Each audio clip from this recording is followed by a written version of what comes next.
ஒரு சன்னியாசி அவர் ஒரு நாள் ஒரு கனவு கண்டாராம். அந்த கனவில் அவர் சொர்க்கத்துக்கு போகிறார். அங்கே ஒரு பெரிய திருவிழா நடந்துக்கிட்டு இருக்குது. எங்கே பார்த்தாலும் அலங்கார வளைவுகள், வண்ணமயமான விளக்குகள், பாதைகள் பூரா மலர்கள், எல்லா கட்டடங்களும் ஒளிமயம். அவ்வளவு கோலாகலமாக பிரம்மாண்டமாக அந்த திருவிழா நடந்துக்கிட்டு இருக்குது. அது என்ன திருவிழாங்கிறது இந்த சன்னியாசிக்கு புரியல. அங்கே எதிரில் வந்துக்கிட்டு இருந்த ஒருத்தரை நிறுத்தி, என்ன விசேஷம் இங்கே அப்படின்னு விசாரிச்சாராம். உனக்கு தெரியாத விஷயம், இன்னைக்கு இறைவனுக்கு பிறந்த நாள், அதை தான் எல்லாரும் சேர்ந்து கொண்டாடுறோம். இதுக்காக பிரம்மாண்டமான ஊர்வலம் ஒன்று வரப்போகுது. இறைவனே அந்த ஊர்வலத்தில் கலந்துக்கிறார் அப்படின்னார் அவர். உடனே அந்த சன்னியாசி ஒரு மரத்து நிழலில் ஒதுங்கி நின்றுக்கிட்டார். ஊர்வலம் வந்துக்கிட்டு இருக்குது. முதல்ல ஒரு குதிரை வந்துக்கிட்டு இருக்கு. அது மேலே ஒருத்தர் உட்காந்துருக்கிறார். அவருக்கு பின்னாடி நிறைய பேர் கூட்டமாக வந்துக்கிட்டு இருக்கிறாங்க. இவ்வளவு கூட்டம் இவர் பின்னாடி வருதே, யார் இவர் அப்படின்னு கேட்டார். ஒரு மதத்தின் பெயரை சொல்லி, இவர் அந்த மதத்தின் தலைவர், அவரை பின்பற்றுகிற மக்கள் கூட்டம் பின்னாடி வந்துகிட்டு இருக்குது அப்படின்னு விவரம் சொல்லியிருக்கிறாங்க. இவங்களுக்கு அடுத்தபடியாக இன்னொரு குதிரையில் ஒருத்தர் வந்துக்கிட்டு இருக்கிறார். அவருக்கு பின்னாடி ஏகப்பட்ட கூட்டம். இவர் யாருங்க அப்படின்னு கேட்டிருக்கார் சன்னியாசி. அங்கே இருக்கிறவங்க விவரம் சொல்லியிருக்கிறாங்க. இன்னொரு மதத்தின் பெயரை சொல்லி, இவர் அந்த மதத்தினுடைய தலைவர், அவர் வழியை பின்பற்றுகிறவர்கள் அவர் பின்னாடி கூட்டமாக வந்துக்கிட்டு இருக்கிறாங்க அப்படின்ட்டு இருக்காங்க. இப்படி ஒவ்வொருத்தராக குதிரை மேலே வந்துக்கிட்டே இருக்கிறாங்க. அவங்கள பின்பற்றியும் ஒவ்வொரு கூட்டம் வந்துக்கிட்டே இருக்குது. அந்த பெரிய ஊர்வலம் அது பாட்டுக்கு போய்கிட்டு இருக்குது. கடைசியாக அது முடிஞ்சது ரொம்ப நேரம் கழித்து. அதுக்கப்புறம் கொஞ்சம் நேரம் கழித்து ஒரு வயசான ஆள் குதிரை மேலே வந்துக்கிட்டு இருக்கிறார். ஆனால் அவருக்கு பின்னாடி யாருமே இல்லை. அவர் பரிதாபமாக தனியாக வந்துக்கிட்டு இருக்கிறார். அவர் அந்த ஊர்வலத்தை சேர்ந்தவரா இல்லையாங்கிறதே தெரியல. இவர் யார், இவர் ஏன் இப்படி தனியாக வந்துக்கிட்டு இருக்கிறார் அப்படின்னு கேட்டிருக்கார் அந்த சன்னியாசி. என்னது இப்படி கேட்குறீங்க? இவர் தான் கடவுள். இவருக்காக தான் இன்னைக்கு இந்த ஊர்வலமே நடக்குது. இவருக்கு தான் இன்னைக்கு பிறந்த நாள். முன்னாடி போகிற ஊர்வலம் பூரா இவருடைய பிறந்த நாளை கொண்டாடுறதுக்காக தான் அப்படின்ட்டு இருக்காங்க. இதை கேட்டதும் அந்த சன்னியாசிக்கு திடுக்குன்னு தூக்கி போட்டிருக்கு. இது வரைக்கும் கனவு கண்டுகிட்டு இருந்தவர் முடிச்சுக்கிட்டார். அதுக்கப்புறம் தான் யோசித்து பார்த்துருக்கார். உண்மைதான், மக்கள் எல்லாரும் பக்தி மார்க்கத்தில் போகிறதா நினச்சிக்கிட்டு பாதை மாறி போயிட்டு இருக்கிறாங்க. கடவுளை பின்பற்றுவதாக நினைக்கிறாங்க பக்தர்கள். ஆனால் கடவுளுக்கு பின்னாடி யாருமே இல்லை. இன்னமும் இயல்பாக இதை பற்றி யோசித்து பார்த்தா, உண்மைக்கு பின்னாடி தான் நான் போய்கிட்டு இருக்கேன் அப்படின்னு நிறைய பேர் சொல்கிறாங்க. ஆனால் அந்த உண்மை அனாதையாக போய்கிட்டு இருக்குது. அப்படி ஆயிட்டுது உலகம். இந்த காலத்துலேயும் ஒரு ஊர்வலம், ஒரு பெரிய மனுஷருக்கு பிறந்த நாள் விழா. அவர் குதிரை மேலே ஏறி முன்னாடி போயிட்டு இருக்கிறார். அவருக்கு பின்னாடி ஒரு 100 பேர் தொண்டர்கள் அவங்க பாட்டுக்கு போகிறாங்க. எல்லாம் பணம் கொடுத்து ஏற்பாடு பண்ணவங்க. எல்லாம் பணம் வாங்கிட்டு முன்னாடி போயிட்டுருக்குறாங்க. கொஞ்சம் தூரம் நடந்ததும் கால் வலிக்க ஆரம்பிச்சுட்டுது. ஒவ்வொருத்தரும் அப்படியே ஒதுங்க ஆரம்பிச்சிட்டாங்க. அதான் முன்னாடியே பணம் கிடச்சிட்டுதே, இனிமேல் ஒதுங்கினா என்னன்னு ஒதுங்கிட்டாங்க. ஒரு கட்டத்தில் குதிரையில் போகிறவர் தற்செயலாக திரும்பி பார்க்குறாரு. பின்னாடி யாருமே இல்லை. எல்லாரும் ஓடி போயிட்டாங்க. ஒரே ஒரு ஆள் மட்டும் ரொம்ப விசுவாசமாக பின்னாடி நடந்து வந்துக்கிட்டு இருந்தான். ஏன்ப்பா நீ மட்டும் வந்துக்கிட்டு இருக்கிறியே, நீ வீட்டுக்கு போகலையான்னு கேட்டிருக்காரு அவர். நீங்கள் அந்த குதிரையையும் அதுக்குள்ள வாடகை பணத்தையும் கொடுத்துட்டீங்கன்னா நானும் போயிடுவேன் அப்படின்னு நானும் இந்த ஆள்.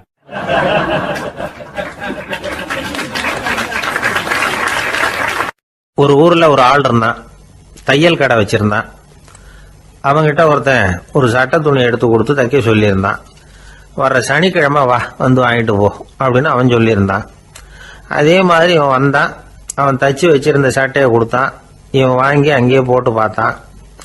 கை நீளம் ஒன்றுக்கு ஒன்று வித்தியாசமாக இருந்தது. வலது கை இடது பக்கத்தை விட நீளம் குறைச்சலாக இருந்தது. அவன் முணுமுணுக்க ஆரம்பிச்சுட்டான். என்ன இது இப்படி தைச்சுட்டியேன்னு. இதுக்கு அவன் சொன்னான், ஐயையோ இதுக்காகவா சங்கடப்படுறீங்க? வலது கையை மட்டும் கொஞ்சம் உள்ளே இழுத்தாப்புல வச்சுக்கிட்டீங்கன்னா சரியாக போகுது. மற்றபடி அந்த சட்டையில் உள்ள கலை அம்சத்தை கவனிங்க. எவ்வளோ அற்புதமாக தைச்சிருக்கேன் பாருங்க.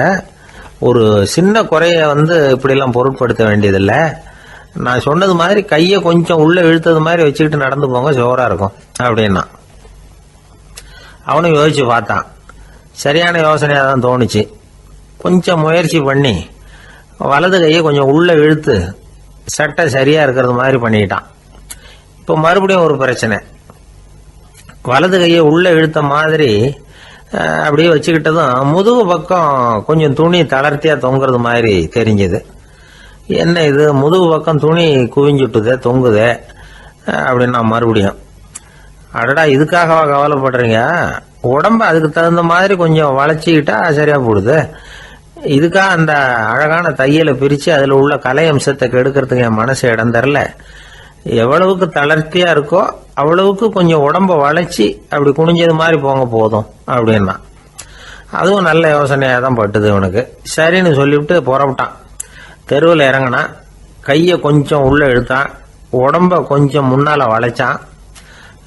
சட்டைக்கு தகுந்த மாதிரி உடம்ப பண்ணிக்கிட்டான். மெதுவாக நடந்து போகிறான். இப்போ எதிரில் இன்னொருத்தன் வரான். இவனை பார்க்குறான். இவன் போட்டிருக்கிற சட்டையை பார்க்குறான். ஆஹா அற்புதம்ங்கிறான். சும்மா சொல்லக்கூடாது, ரொம்ப நல்லா இருக்குது. நிச்சயமா இது இந்த ஊர் மேலே தெருவில் இருக்கிற ஒருத்தன் இருக்கானே, அவன் தைச்சதாக தான் இருக்கணும் அப்படின்னா. இதை கேட்டதான் அவனுக்கு ஆச்சரியம். எப்படி அவ்வளவு கரெக்டாக கண்டுபிடிச்சிங்க அப்படின்னு கேட்டிருக்கான். இதுக்கு அந்த வழிபோக்கன்னு சொன்னானா, அவன் ரொம்ப கெட்டிக்காரன். உங்களை மாதிரி உடம்பும் கையும் வளைஞ்சு போன ஒரு ஆசாமிக்கு அவனை தவிர வேற யாராலேயும் இவ்வளவு பொருத்தமான ஒரு சட்டையை தைக்க முடியாது அப்படின்னானா. பாருங்க, அவனுக்காக இவன் அனுசரிக்க போய் இவனோட நிலைமை எப்படி ஆயிடுது பாருங்க. இதே மாதிரி தான் சில சடங்குகளும் சம்பிரதாயங்களும் நம்மளை கோமாளி ஆக்கி விட்டுரும். எதுவாக இருந்தாலும் அதில் அறிவுபூர்வமான அணுகுமுறை அவசியம். ஒரு நர்ஸ் அவசரமாக ஓடி டாக்டர் கிட்ட சொல்லிச்சான், டாக்டர் ஒரு தப்பு நடந்து போச்சு. 10ஆம் நம்பர் பெட்டில் இருக்கிற பேஷண்ட்டுக்கு காலில் ஆப்ரேஷன் பண்ணுறதுக்கு பதிலாக கையில் ஆப்ரேஷன் பண்ணி விட்டீங்க. கை ஆப்ரேஷன் பண்ணிக்க வேண்டிய ஆள் 7ஆம் நம்பர் பெட்டில் இருக்கார் அப்படின்னு தான். அதுக்கு ஒரு பதட்டப்படாமல் சொன்னாராம், பரவாயில்ல இவரை தூக்கி 7ஆம் நம்பர் பெட்டில் போட்டுரு அப்படின்னாராம்.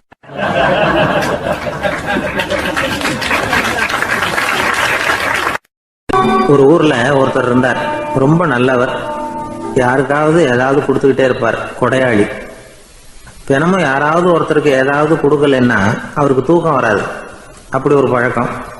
அது மட்டும் இல்லை, அவர் கொடுக்கறது அடுத்தவங்களுக்கு தெரியாது. அவ்வளவு ரகசியமா அதை கொடுப்பார். வலது கை கொடுக்கறது இடது கைக்கு தெரியக்கூடாதுன்னு சொல்லுவாங்கல்ல, அது மாதிரி அவர். ஒரு நாள் ராத்திரி அவர் ஏற்கனவே தயாராக கட்டி வச்சிருந்த பணம் முடிச்ச கையில் எடுத்துக்கிட்டு வீட்டை விட்டு வெளியில் வந்தார். தெருவில் இறங்கி நடந்தார். இன்னைக்கு யாருக்கு தர்மம் செய்யறது அப்படின்னு யோசனை பண்ணிட்டு இருட்டில் நடந்து வந்துகிட்டு இருக்கிறார். யாரோ ஒருத்தர் எதிரில் வர்றது மாதிரி தெரிஞ்சுது. உடனே அவர் கிட்ட போனார். தன்கிட்ட இருந்த பணம் முடிச்சு அவசரமாக அவர் கையில் திணிச்சுட்டு திரும்பி வந்துட்டார். அப்பாடா, ஒரு வழியாக யாருக்கும் தெரியாமல் இன்னைக்கு தர்மம் பண்ணியாச்சு அப்படிங்கிற மகிழ்ச்சி, மன நிறைவு அவர் முகத்தில். நிம்மதியாக தூங்கினார். அப்புறம் எழுந்திரிச்சார். மறுநாள் காலையில் ஊர் பூரா ஒரே பேச்சு. என்ன பேச்சுன்னா, நேற்று ராத்திரி ஒரு திருடன் கையில் யாரோ பணத்தை கொடுத்துட்டு போயிருக்கிறாங்க அப்படின்னு எல்லாரும் பேசிக்கிட்டு இருக்கிறாங்க. இதை கேள்விப்பட்டதும் அந்த பெரியவருக்கு ரொம்ப வருத்தமாக போச்சு. அடடா, போயும் ஒரு திருடனுக்காக உதவி பண்ணியிருக்கிறோம், பிரயோஜனம் இல்லாமல் போட்டுதே அப்படின்னு நினைச்சார். சரி, இன்னைக்கும் யாருக்காவது உதவி பண்ணணும் அப்படின்னு முடிவு பண்ணினார். ராத்திரி நேரம் வந்தது. இவர் வழக்கம் போல தெருவில் இறங்கி நடந்தார். கையில் பணம் முடிச்சு. எதிரில் ஒரு பெண் உருவம் மங்கலா தெரிஞ்சது. இவர் உடனே அந்த பெண் கிட்ட பணத்தை கொடுத்துட்டு திருப்தியா திரும்பி வந்துட்டார். மறுநாள் காலையில ஊர் பூரா என்ன பேசிக்கிட்டாங்க தெரியுமா? நேற்று ராத்திரி நெறி தவறி நடக்கிற ஒரு பெண்ணின் கையில யாரோ பணத்தை வச்சுட்டு போயிருக்கிறாங்க அப்படின்னு எல்லாரும் பேசிக்கிறாங்க. அடடா, இன்னைக்கும் தவறுதலா நடந்து போச்சு அப்படின்னு ஒரு வருத்தப்பட்டார். இருக்கட்டும், இன்னைக்கும் ஏதாவது தர்மம் பண்ணுவோம் அப்படின்னு நினைச்சுக்கிட்டாரு. 3ஆவது நாள் ராத்திரியும் புறப்பட்டார். இப்பவும் எதிரில் ஒருத்தர் வந்தார். இவர் பணத்தை கொடுத்தார், திரும்பி வந்துட்டார். மறுநாள் மக்கள் என்ன பேசிக்கிட்டாங்கன்னா, நேற்று ராத்திரி ஒரு செல்வந்தர் கையில் யாரோ பணத்தை கொடுத்துட்டு போயிருக்கிறாங்க அப்படின்னு பேசிக்கிட்டாங்களாம். அவருக்கு ரொம்ப வருத்தமாக போட்டுது. என்ன இது தினம் இப்படி ஆகிட்டு இருக்குதே அப்படின்னு நினச்சிக்கிட்டே படுத்து தூங்கினார். அன்னைக்கு ராத்திரி ஒரு கனவு. அந்த கனவுல இறைவன் சொன்னாராம், இதை பாருப்பா, நீ கொடுத்த தர்மம் வீணா போயிடல. உன்கிட்ட பணம் வாங்கின அந்த திருடன் திருந்திட்டான், அந்த பொண்ணும் திருந்திட்டா, அந்த செல்வந்தனும் கொடையாளி ஆயிட்டான், எல்லாருக்கும் உதவி பண்ண ஆரம்பிச்சுட்டான் அப்படின்னு சொன்னாராம். இந்த கதையை சொன்னவர் யாருன்னா நபிகள் நாயகம். இதுல உள்ள கருத்து என்னன்னா, நல்ல மனசோட தர்மம் பண்ணுனா அது வீணா போறதில்லை. இன்னொரு கருத்து, தர்மம் தன்னை மட்டுமல்ல அடுத்தவங்களையும் தீமையிலிருந்து காப்பாற்றும். இதுதான் நாம புரிஞ்சுக்க வேண்டியது. இந்த காலத்திலயும் இது மாதிரி சில சம்பவங்கள் நடக்கிறது உண்டு. ஒரு பெரியவர் இருட்டில் நடந்து வந்துகிட்டு இருந்தாரு. எதிரில் வந்த ஒருத்தன் வலுக்கட்டாயமாக இவர் கையை பிடிச்சி ஒரு பண முடிப்பை கொடுத்து வச்சுக்க சொல்லிவிட்டு விலகி போயிட்டான். பெரியவருக்கு ஆச்சரியம், இந்த காலத்துலேயும் இப்படி வலது கை கொடுக்கறது இடது கைக்கு தெரியக்கூடாதுன்னு நினைக்கிற கொடையாளிகள் உண்டு போல இருக்கு அப்படின்னு யோசனை பண்ணிக்கிட்டே நடந்தார். கொஞ்சம் தூரம் போயிருப்பாரு, அதுக்குள்ள அதே ஆள் திரும்பி வந்தான். கொடுத்த பண முடிப்பை திருப்பி கொடுங்க அப்படின்னு கேட்டு வாங்கிட்டான். இவருக்கு ஒன்றும் புரியல. ஏன் இப்படி பண்ணுறேன்னார். அது ஒன்றும் இல்லைங்க, கொஞ்ச நேரம் இதை உங்ககிட்ட கொடுத்து வச்சிருந்தேன் அவ்வளவுதான் அப்படின்னா. ஏன்னு கேட்டார். என்னை பின்னாடி போலீஸ் தேடிக்கிட்டு வந்துக்கிட்டு இருக்குது, அதுதான் அப்படி பண்ணேன், இப்போ போயிட்டுது, இனிமேல் ஒன்றும் பயம் இல்லை அப்படின்னு சொல்லிவிட்டு அவன் பாட்டுக்கு நடந்து போகிறான்.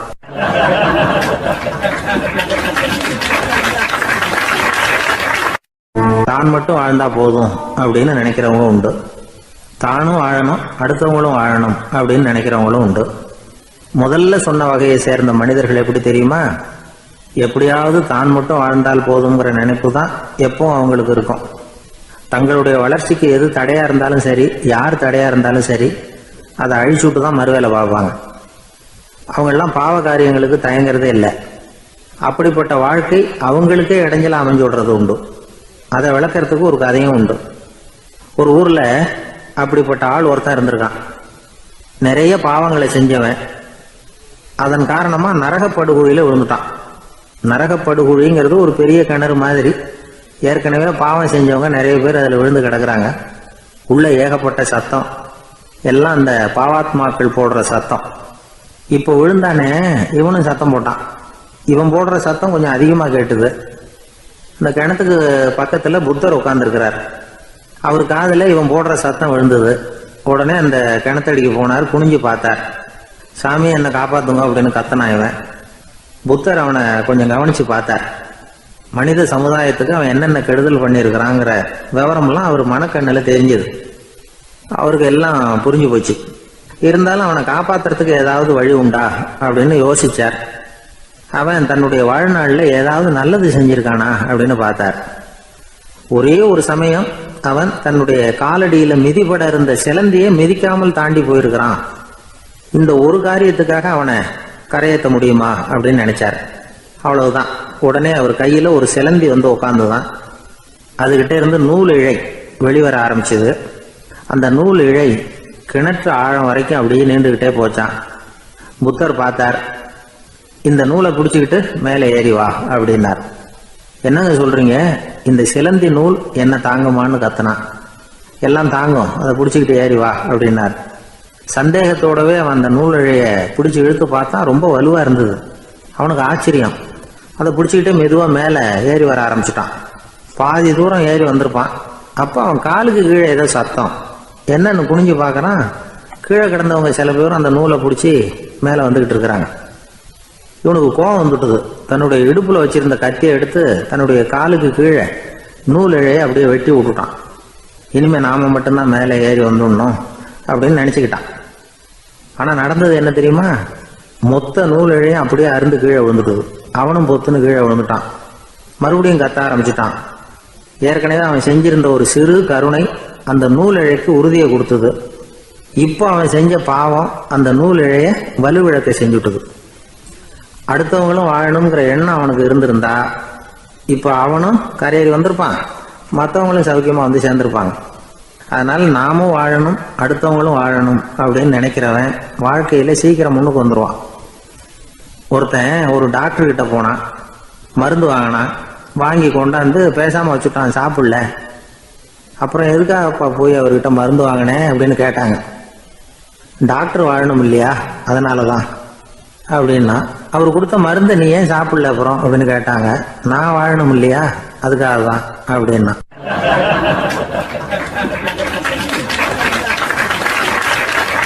அவர் ஒரு பெரிய குடும்பத்துல பிறந்தவர். இருக்கிற சொத்துக்கள் எல்லாத்தையும் வாரி வழங்கி விட்டு காட்டுக்கு புறப்பட்டார் தவம் செய்யறதுக்காக. இருந்தது ஊராவும் கொடுத்துட்டார். இனிமே எதுவுமே இல்லை கொடுக்கறதுக்கு. அப்போ கடைசியா ஒருத்தன் வந்து கையை நீட்டினானா, ஐயா ஏதாவது கொடுங்கன்னு இருக்கான். அவர் பார்த்தார். கட்டி இருக்கிற வேட்டியை தவிர வேற எதுவுமே இல்லை. 8 முழம் பட்டு வேட்டி ஜரிகை கரையோடு இருக்குது. கடைசியா அதை தான் எடுத்துக்கிட்டு அவர் புறப்பட்டு இருக்கார். அவர் பார்த்தார். எதிரில் அவன் பரிதாபமா நின்றுட்டு இருக்கிறான். அந்த 8 முழ வேட்டியை 2ஆ கிழிச்சார். 4 முழத்தை அவங்ககிட்ட கொடுத்தாரு. மீதி 4 முழத்தை தன்னுடைய இடுப்புல கட்டிட்டு அவர் காட்டுக்கு போயிட்டார். இவன் என்ன பண்ணான் தெரியுமா? கையில கிடைச்ச 4 முழத்தை எடுத்துக்கிட்டு கடை வீதிக்கு போனான். பழைய பட்டு வேட்டி ஜருகை இதெல்லாம் விலைக்கு வாங்குற வணிகர் ஒருத்தர் இருக்கார். அவர்கிட்ட போனான். இதை விலைக்கு எடுத்துக்கிறீங்களா அப்படின்னு கேட்டிருக்கான். அவர் வாங்கி பார்த்துருக்கார். ஆஹா, இது ரொம்ப அருமையான வேட்டி, விலை உயர்ந்த ஜருகை, இது ஏது உனக்கு அப்படின்னு கேட்டாரான். அவன் நடந்தது சொல்லியிருக்கான். அப்படின்னா ஒன்று செய்ய, இந்த வேட்டியோட இன்னொரு பாதியையும் மெதுவாக வாங்கிட்டு வந்துரு, உனக்கு நிறைய பணம் தர்றேன் அப்படின்னாரான் அந்த வணிகர். இவன் கொஞ்சம் யோசனை பண்ணி பார்த்தான். கொஞ்சம் இருங்கத்தை வந்துடுறேன் அப்படின்னு சொல்லிவிட்டு நேராக காட்டுக்கு போனான். அவர் எங்கே இருக்காருன்னு தேடி கண்டுபிடிச்சான். அவர் ஒரு இடத்துல தவக்கோலத்தில் இருக்கிறார். கட்டியிருந்த இடவேட்டியும் அவர் அறியாமல் நழுவி கீழே விழுந்து கிடக்குது. இவனுக்கு ரொம்ப வசதியாக போச்சு. அவரை கேட்க வேண்டிய அவசியமே இல்லை. மெதுவாக சத்தம் போடாமல் அடி மேலே அடி வச்சு நெருங்கினான். அவர் கண்ணை மூடிக்கிட்டு அவர் பாட்டு நின்றுட்டு இருக்கிறார். இவன் மெதுவாக போய் கீழே கிடந்த அந்த துணியை எடுத்துக்கிட்டு சத்தம் போடாமல் திரும்பி நடந்தான். ஒரு 2-3 அடி எடுத்து வச்சிருப்பான். அப்படி ஓட ஆரம்பிக்கிற சமயத்தில் அவன் காலில் கீழே கிடந்த முள்ளு ஒன்று நறுக்குன்னு தச்சு விட்டுது. வலி தாங்க முடியாமல் அம்மான்னு கத்தியிருக்கான். இந்த சத்தத்தினால கண்ணை மூடி நின்றுகிட்டு இருந்த அவரோட தவம் கலைஞ்சது. மெல்ல கண்ணை திறந்து பார்க்குறார். தன் இடையில இருந்த வேட்டி அவன் கையில் இருக்கு. இப்போ அவர் நினைக்கிறார். என்ன நினைக்கிறாருன்னா, இந்த வேட்டி மீது நான் வைத்த ஆசையல்லவா அவனை திருடனாக ஆக்கி விட்டது அப்படின்னு நினைச்சாராம். இந்த வேட்டி மேல நாம வச்ச ஆசை அவனை திருடும்படி ஆக்கி விட்டதே அப்படின்னு நினைச்சாராம். இது எப்பேற்பட்ட மனநிலை அப்படிங்கிறத கொஞ்சம் யோசனை பண்ணி பாருங்க. தான் ஒரு பொருள் மேல வச்ச பற்று இன்னொரு மனிதன் திருடனாக ஆகிறதுக்கு காரணம் ஆயிட்டுதேன்னு நினைக்கிறார். அப்படி நினைச்ச அந்த பெரியவர் யார் தெரியுமா? அவர் தான் மகாவீரர். இழந்துட்டேங்கிறிய, நீ என்னத்தை கொண்டுகிட்டு வந்த எங்க இழந்துடுறதுக்கு? நீ என்னத்தை உண்டாக்குன இது அழிஞ்சுட்டுதுன்னு சொல்றதுக்கு? இதுதான் அவருடைய சிந்தனை. இன்றைக்கு நம்ம சிந்தனையெல்லாம் வேற மாதிரி இருக்குது. ஒருத்தன் நடுத்தருவில் உட்காந்து அழுதுகிட்டு இருந்தான். அந்த வழியா வந்தவர் ஒருத்தர், ஏன்பா அழறேன்னு கேட்டாராம். 5 ரூபா சார், இந்த இடத்துல விழுந்துட்டுது, ரொம்ப நேரமா தேடுறேன், கிடைக்காது போல இருக்கு அப்படின்னு சொல்லிவிட்டு அழறான். எப்போ தொலைஞ்சதுன்னு கேட்டாராம் அவரு. அது எனக்கு தெரியாது சார், பணத்தை தொலைச்சவன் தேடி பார்த்துட்டு போயிட்டான், நான் அவனுக்கு பின்னாடி தேட வந்தவன் அப்படின்னு நானா இவன்.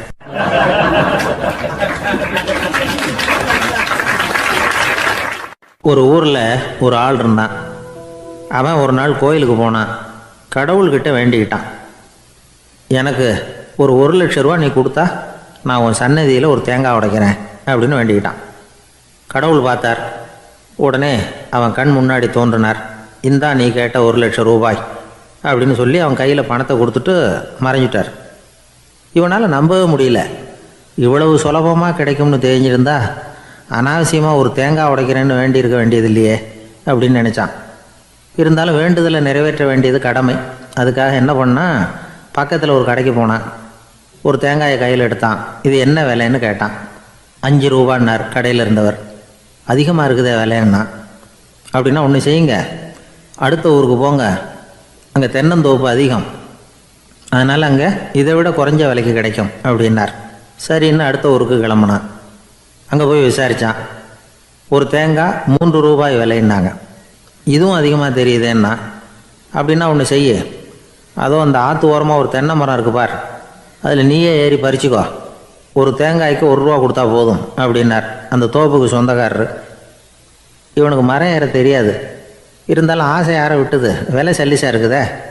ஆற்று ஓரம் போனால் தட்டு தடுமாறி அந்த மரத்தில் ஏறினா அந்த தென்னை மரம் வளைஞ்சி ஆற்று பக்கம் போய் அப்புறம் நிமிர்ந்து இருந்தது. அதாவது மரத்தின் உச்சி சரியாக ஆற்றுக்கு நடுவில் இருந்தது. ஆற்றுல வெள்ளம் கரைபுரண்டு ஓடிக்கிட்டு இருக்கு.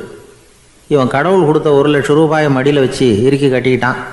உச்சிக்கு போய் காய் பறிக்கிற சமயத்தில் காற்று மழையும் பலமாக கலந்து அடிக்க ஆரம்பிச்சுட்டுது. கால் வழுக்கி விட்டுட்டுது. இவன் சடார்னு ஒரு தென்னை மட்டையை பிடிச்சிக்கிட்டு தொங்க ஆரம்பிச்சிட்டான்.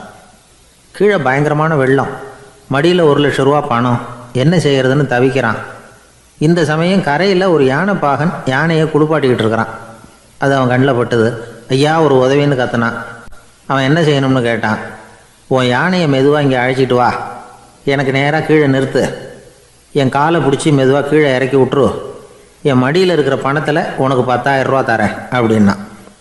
அவன் பார்த்தான். காலை கையை பிடிச்சா கூட எவனும் இந்த காலத்தில் 10 ரூபாய்க்கு மேலே தரமாட்டேங்கிறான், இவன் காலை பிடிச்சா 10,000 தர்றேங்கிறான் அப்படின்னு யோசனை பண்ணால் உடனே யானையை கொண்டுட்டு போனான். அவனுக்கு நேராக கீழே நிறுத்தினான். அவன் காலை பிடிச்சான், அவ்வளவுதான். அந்த நேரம் பார்த்து யானை மெதுவாக நடந்து அப்பால் போட்டுது. இப்போ யானை பாகன் அவன் காலை கெட்டியாக பிடிச்சிக்கிட்டு தூங்குறான். பரிதாபமாக மேலே பார்க்குறான், அவன் மட்டையை பிடிச்சிக்கிட்டு தூங்குறான். இப்போ யானை பாகன் சொல்கிறான், தம்பி மட்டையை விட்டுறாத, கெட்டியாக பிடிச்சிக்கோ, நான் உனக்கு 10,000 ரூபா தரேன், இதோ மடியில் தான் வச்சுருக்கேன்னா. மேலே தொங்குறவனுக்கு இந்த நிலைமையிலேயும் ஒரு சந்தோஷம், மேற்கொண்டு ஒரு 10,000 ரூபா நமக்கு கிடைக்கும் போல இருக்கே அப்படின்னு. இந்த சமயத்தில் ஒருத்தன் ஒட்டகத்தை ஓட்டிகிட்டு வந்தான் அந்த பக்கமாக குளிப்பாட்டுறதுக்கு. யானை பாகம் பார்த்துட்டான், ஐயா ஒட்டகக்காரரே, அதை இங்கே கொண்டுட்டு வா, எங்கள் காலை பிடிச்சி பத்திரமா இறக்கி விடு, நாங்கள் பணம் கொடுக்குறோம்னா. அவனும் பணத்துக்கு ஆசைப்பட்டு வந்தான். அவன் காலை பிடிக்கிற சமயம் ஒட்டகமும் நழுவி போட்டுது. இப்போ 3 பேருமே வரிசையாக தொங்குறாங்க. ஒட்டகக்காரன் கத்துறான், தம்பி மட்டையை விட்டுறாத, கெட்டியாக பிடிச்சிக்கோ, நான் என் மடியில் இருக்கிற 5,000 உனக்கு தந்துடுறேன்னா. மேலே தொங்குறவனுக்கு இன்னமும் சந்தோஷம், இவனும் பணம் தர்றேங்கிறான் அப்படின்னா இன்றைக்கி நமக்கு மொத்த பண வரவு எவ்வளவு அப்படின்னு ஒவ்வொன்றா கூட்டி பார்க்க ஆரம்பித்தான். மனக்கணக்கு சரியாக வரல, அதனால் அப்படியே விரலை விட்டு எண்ண ஆரம்பித்தான். அவ்வளவுதான், மட்டையை விட்டுட்டு கை நழுவி வந்துட்டுது. 3 பேரும் பொத்துன்னு ஆற்றுல விழுந்தாங்க. படாத பாடுபட்டு தட்டு தடுமாறி கரைக்கு வந்து சேர்ந்தாங்க. 3 பேர் மடியில் இருந்த பணமும் ஆற்றோட போட்டுது. பேராசை பெருநஷ்டம் அப்படின்னு ஒரு பழமொழி இருக்குல்ல, அதை விளக்கறதுக்காக சொல்லப்பட்ட கதை இது. இந்த காலத்தில் ஒருத்தர் ஒரு நீச்சல் குளத்தில் நீச்சல் அடிச்சுக்கிட்டு இருக்கிறார். காவலுக்கு இருந்தவர் அதை கவனிச்சுட்டார். கரையிலேருந்து சத்தம் போட்டாராம், இதோ பாருங்க, இங்கே ராத்திரி 8 மணிக்கு மேலே நீச்சல் அடிக்கிறது சட்டப்படி குற்றம், அதுக்கு அனுமதி கிடையாது, தெரியாதா உங்களுக்கு அப்படின்னாராம். இதுக்கு அவர், ஐயையோ நான் நீச்சல் அடிக்க வந்தவன் இல்லைங்க, சும்மா சுற்றி பார்க்க வந்தவன், தடுமாறி குளத்தில் விழுந்துட்டேன், நீச்சல் தெரியாது, அதனால் தத்தளிச்சுக்கிட்டு இருக்கிறேன் அப்படின்னு கத்துனாராம். கரையில் இருந்தவர் பார்த்தார், ஓ அப்படின்னா சரி, அதுக்கு ஒன்றும் தடை இல்லை அப்படின்னு சொல்லிவிட்டு அவர் பாட்டு நடந்து போயிட்டாராம்.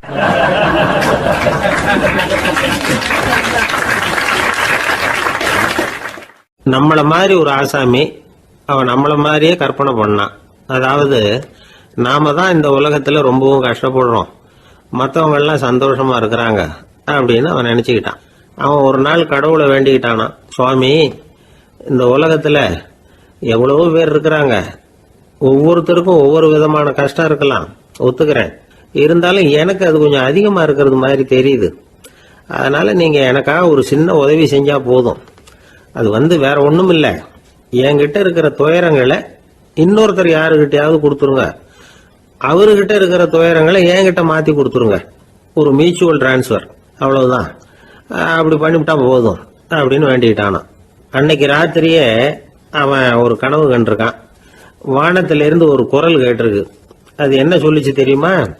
ஏ ஜனங்களே, எல்லாரும் அவங்கவுங்க கஷ்டங்களை ஒரு பையில போட்டு எடுத்துக்குங்க, அப்படி எடுத்துக்கிட்டு நேரா இந்த ஊர் எல்லையில இருக்கிற கோயிலுக்கு வந்து சேருங்க அப்படின்னு அந்த குரல். ஆஹா, கடவுள் நம்ம பிரார்த்தனைக்கு செவி சாய்ச்சுட்டார் அப்படின்னு சந்தோஷப்பட்டான் இவன்.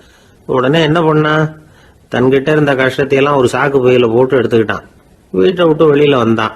தெருவில் இறங்கி நடக்கிறான். அங்க பார்த்தா ஏகப்பட்ட பேர் ஆளுக்கு ஒரு பைய தூக்கிக்கிட்டு கோயிலுக்கு போயிட்டு இருக்கிறாங்க. சில பேர் மூட்டையா கட்டி தலையில சுமந்துக்கிட்டு போயிட்டு இருக்கிறாங்க. இவன் பார்த்தான். இவனுக்கு ரொம்ப ஆச்சரியமா இருந்தது. ஏன்னா எல்லாரும் வச்சிருக்கிற பைய இவன் பைய விட பெருசா இருந்தது. இவன் பை தான் இருக்கிறதுலயே கொஞ்சம் சின்னதா தெரிஞ்சது. இப்ப அவன் மறுபடியும் சாமியை வேண்டிக்கிட்டான், கடவுளே இப்ப உள்ள சூழ்நிலையை கவனிச்சா என்கிட்ட இருக்கிற பைய பரவாயில்லன்னு தோணுது, அதனால வேற பைய எதையும் மாத்த வேணாம், இதுவே பரவாயில்ல, இந்த பையோட திரும்பி வீட்டுக்கு போனா போதும்னு நினைக்கிறேன் அப்படின்னு ஏதோ நினைக்க ஆரம்பிச்சுட்டான். எல்லாரும் கோயிலுக்கு போய் சேர்ந்தாங்க. கோயில்ல அந்த குரல் மறுபடியும் கேட்டுது. எல்லாரும் அவங்கவுங்க பைகளை சோகத்துல தொங்க விடுங்க, திடீர்னு விளக்குகள் அணையும், மணி அடிக்கப்படும், அதுதான் அடையாளம். அந்த சமயத்துல இருட்டுல உங்களுக்கு வேண்டிய பைய நீங்க மாத்தி எடுத்துக்கலாம், தேர்ந்தெடுத்துக்கலாம். வெளிச்சம் இருக்கிறப்பவே உங்களுக்கு பிடிச்ச பைக்கு பக்கமா பார்த்து நீங்க நின்னுக்கலாம் அப்படின்னு சொல்லி விவரம் சொல்லிச்சான் அந்த குரல். அப்படி சொன்னதுக்கு அப்புறம் திடீர்னு விளக்கு அணைஞ்சுது, மணி அடிச்சுது. கொஞ்ச நேரம் கழிச்சு மறுபடியும் விளக்குகள்லாம் எரிஞ்சுது. இப்போ பார்த்தா எல்லாரும் அவங்கவுங்க பையையே கெட்டியா பிடிச்சிட்டு நிக்கிறாங்க. இவனும் அப்படியே நிக்கிறான். இவன் மெதுவா பக்கத்துல நிக்கிறவங்க கிட்ட கேட்டானா, ஏன் நீங்க பைய கையிலேயே வச்சிருக்கிறீங்க, செவுத்துல மாட்டலையா அப்படின்னு கேட்டிருக்கான். இல்லப்பா, நீ ஏன் கையிலேயே வச்சிருக்கிறியோ அதே காரணத்துக்காக தான் நாங்களும் வச்சிருக்கிறோம். நம்ம கவலைகளை பத்தி நமக்கு ஓரளவுக்காவது தெரியும். ஆனா மற்றவங்க கவலைகள் நமக்கு பரிச்சயம் இல்லாதவை, பழக்கம் இல்லாதது. அதனால நமக்கு தெரிஞ்ச கவலைகளை சமாளிக்கிறது சுலபம். தெரியாததை சமாளிக்கணும்னா மறுபடியும் ஆரம்பத்தில இருந்து ஆரம்பிக்கணும். அதனால பழைய நண்பர்களோடு வாழறது தான் மேல் அப்படின்னு ஆனான். அதுக்கப்புறம் அவன் தன்னோட பைய போதும்னு வீட்டுக்கு திரும்பி வந்துட்டானான். இது ஒரு பெரியவர் சொல்லி இருக்கிற கதை. அதனால நம்ம கிட்ட இருக்கிற கஷ்டங்கள் தான் பெருசு, அதை இன்னொருத்தங்கிட்ட கொடுத்துட்டு மாத்திக்கலாம் அப்படின்னு நினைக்கிறது தப்பு. இதே மாதிரி இன்னொரு சம்பவம். ஒரு ஊர்ல ஒரு நாள் ராத்திரி ஆகாயத்திலிருந்து கடவுள் குரல் கேட்குது. இந்த ஊர்ல இருக்கிற ஜனங்கள்லாம் கொஞ்சம் கவனிங்க, உங்களுக்கு ஒரு செய்தி. அதாவது இங்க இருக்கிற ஜனங்கள்லயே கொஞ்சம் கூட கவலையே இல்லாத ஆள் யாருன்னு எனக்கு தெரியணும். அதனால எல்லாரும் அவங்க கவலைகளை ஒரு பையில போட்டு எடுத்துக்கிட்டு கோயிலுக்கு வாங்க அப்படின்னாரு கடவுள். உடனே வரிசையா எல்லாரும் வர ஆரம்பிச்சாங்க. எல்லார் கையிலையும் பை இருந்தது, சின்னதும் பெருசுமா. கவலையே இல்லாத ஆள் யாருன்னு தேடினார் கடவுள். ஒரே ஒரு ஆள் மட்டும் கையில எதுவும் இல்லாம வெறும் கையை வீசிக்கிட்டு ரொம்ப ஜாலியா நடந்து வந்துகிட்டு இருந்தான். கடவுள் அவங்ககிட்ட போனார். ஏன்பா உனக்கு கவலையே இல்லையா அப்படின்னு கேட்டார். எனக்கும் சில கவலைகள்லாம் உண்டு அப்படின்னு அவன். எங்க அதெல்லாம்னு கேட்டிருக்காரு கடவுள். பின்னாடி லாரியில வந்துகிட்டு இருக்கு அப்படின்னு அவன்.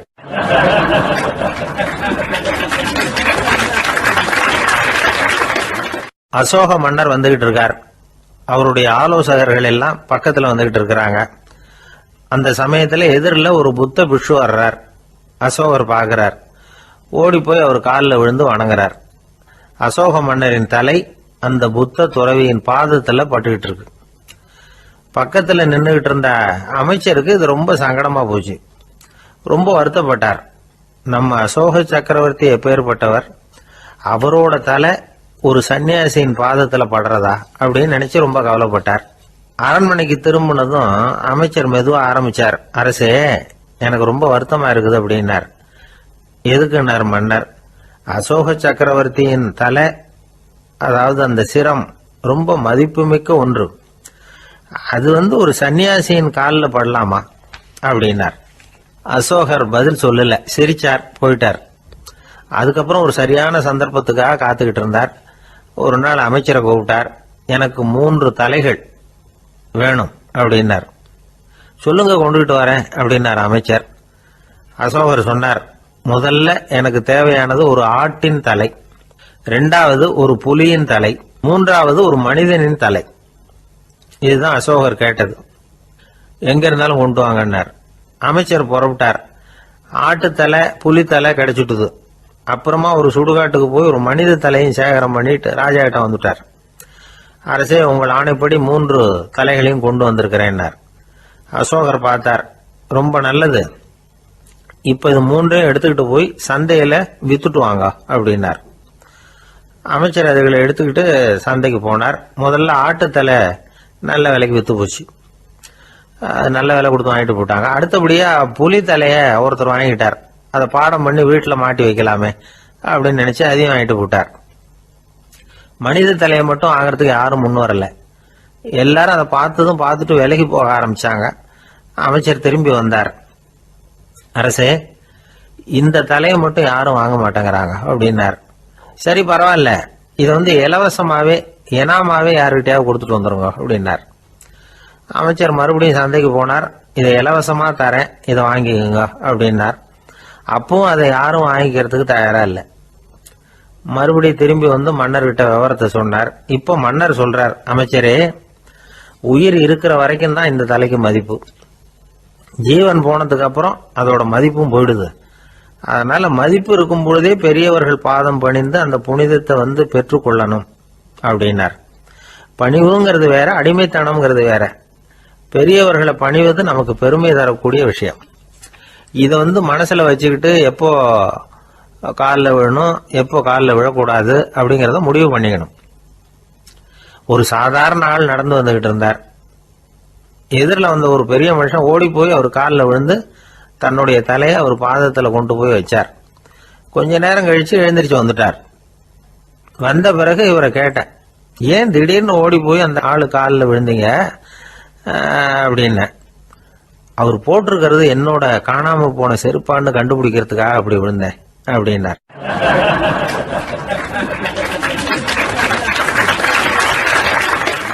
ஒரு காட்டுல ஒரு நரி இருந்தது. ஒரு நாள் காலை நேரம் அது தன்னுடைய இருப்பிடத்திலிருந்து வெளியில வந்தது. கொஞ்ச தூரம் நடந்து வந்தது. அப்பதான் அது தன்னோட நிழலை கவனிச்சு பார்த்தது. பார்த்தா அது ரொம்ப நீளமா பெருசா இருக்குது. காலை நேரத்துல நிழல் அப்படித்தானே இருக்கும். ஆனா அந்த நரிக்கு அந்த விஷயம் தெரியல. தன்னுடைய நீண்ட பெரிய நிழலை பார்த்து ஆச்சரியப்பட்டது. ஆஹா, நாம இவ்வளவு பெருசாவா இருக்கிறோம் அப்படின்னா என்னுடைய காலை சாப்பாட்டுக்கு ஒரு யானை இல்லைன்னா ஒரு ஒட்டகம் கிடைச்சாதான் சரியா இருக்கும் போல இருக்கு அப்படின்னு முடிவு பண்ணிக்கிட்டது. உடனே ஒரு யானை அல்லது ஒட்டகத்தை தேடி அலைஞ்சது, எங்க கிடைக்கும்னு. கிடைக்கவே இல்லை. மத்தியானம் 12 மணி ஆயிட்டுது. பசியோடு அலையுது. இப்ப தன்னோட நிழலை பார்த்தது. அது மத்தியான நிழல் எப்படி இருக்கும்? அது ரொம்பவும் குறுகி போய் தெரிஞ்சுது. உடனே அந்த நரி என்ன நினைச்சுக்கிட்டு தான் தெரியுமா? காலை ஆகாரம் சாப்பிடாததுனால நம்ம உடம்பு இப்படி அழிச்சு போட்டுதே அப்படின்னு நினைச்சுக்கிட்டு தான். கொஞ்ச நேரம் கழிச்சு மறுபடியும் தன்னுடைய நிழலை பார்க்குது. அது இன்னமும் குறுகி போய் காலடியிலேயே வந்துட்டுது. அதுக்கு பயமா போயிடுது. ஐயோ, இன்னும் கொஞ்ச நேரத்துல நாம இறந்துருவோம் போல இருக்க. இப்ப என்ன செய்யறது? இந்த சமயத்துல ஒரு எறும்பு கிடைச்சா கூட போதும், அதை நம்ம காலை ஆகாரமா நினைச்சு சாப்பிட்டுள்ளாமே அப்படின்னு நினைச்சுதான். நம்முடைய நிழல் கூட நம்மள மாதிரியே தான் அடிக்கடி மாறிக்கிட்டே தான் இருக்குது. அது எப்பவும் ஒரே மாதிரி இருக்கிறது இல்ல. மனிதனுக்கு ஏற்படுகிற தன்முனைப்பு இருக்கு பாருங்க, ஈகோ, அது கூட ஒரு நிழல் மாதிரி தானா. அப்படி நினைக்க ஆரம்பிச்சுட்டா அதனால ஏதும் பிரச்சனை வராதான். தன்முனைப்பை நிழல் போலவே ஏற்றுக்கொள்ளுங்கள் அப்படிங்கிறது பெரியவங்க கருத்து. ஒரு காரியத்தை வெற்றிகரமா நல்ல விதமா செஞ்சு முடிக்கிறோம்னு வச்சுக்கோங்க. அந்த சமயத்துல ஒரு வித நுட்பமான தற்பெருமை நமக்குள்ள உண்டாகுது. இது இயற்கையானது, அதனால இது மேல பற்று வைக்கக்கூடாது. அப்படி வைக்க ஆரம்பிச்சுட்டா அந்த தற்பெருமை ஒரு நிரந்தர விருந்தாளியா நம்ம கிட்ட தங்கிக்கும். நம்ம நிழல் எப்படின்னு பாருங்க, நாம நடக்கும் பொழுது நம்ம பின்னாடியே வரும். தன்முனைப்பையும் அப்படியே நினைச்சுக்குங்க. நிழல் யாருக்கும் எந்த பிரச்சனையையும் உண்டாக்குறது இல்லை. ஆனா அந்த நிழலை கண்டே நாம பயப்பட ஆரம்பிச்சுட்டா நாம எதுலையும் வெற்றி காண முடியாது. நிழலோட சண்டை போடக்கூடாது. அது மாதிரி தன்முனைப்போடவும் நாம சண்டை போட வேண்டியதில்லை. இல்லாத ஒன்றோடு சண்டை போடுறது எப்படின்னா, அது இருட்டோட சண்டை போடுறது மாதிரி. நாம நிழல் கிடையாது. நம்ம கிட்ட இருக்கிற தன்முனைப்பு ஒரு நிழல். நம்ம நிழலையும் நமக்கு சமமா பாக்குறோம் பாருங்க, அங்கதான் சிக்கலே ஆரம்பம். இப்போ நாம நடந்து போய்கிட்டு இருக்கிறோம். நம்ம நிழல் தரையில விழுது. யாரோ ஒருத்தர் நம்ம நிழல் மேல காலை வச்சு நடந்து போறார். உடனே அவர்கிட்ட சண்டைக்கா போறோம், ஏண்டா என் நிழலை மிதிச்ச அப்படின்னு. நமக்கு தெரியும் அது நிழல் தாங்கிறது. அவர் உங்க மேல நடக்கல, உங்களுடைய நிழல் மேலதான் நடக்கிறார்.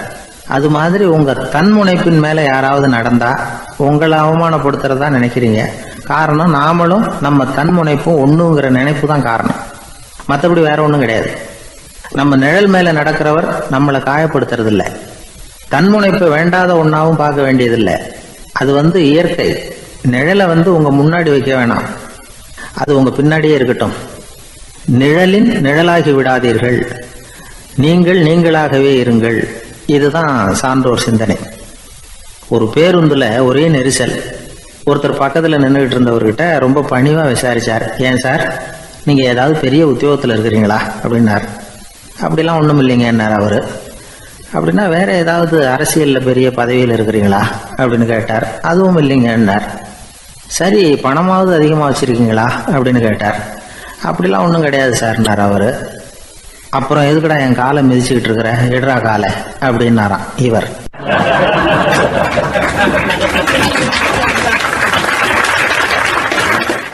கடற்கரை ஓரமா ஒரு பெரியவர் கையால மணலை கீறிக்கிட்டே உட்காந்துருக்கிறார். என்னத்தையும் தேடிட்டு இருக்கிறது மாதிரி தெரிஞ்சது.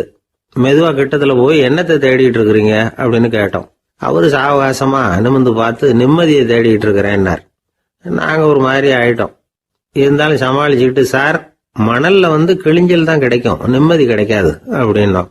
சரி, இன்னைக்கு வசமா நம்ம கிட்ட ஒரு ஆள் மாட்டிக்கிட்டார் அப்படின்னு நினைச்சு அவர் பக்கமா போய் உட்காந்துக்கிட்டு கதை சொல்ல ஆரம்பிச்சிட்டோம். ஒரு பெரிய மன்னர் இருந்தார். அவருக்கு எல்லா வசதியும் இருந்தது. இருந்தாலும் ஒரே ஒரு குறை. அது என்னன்னா நிம்மதி இல்லைங்கிற குறை.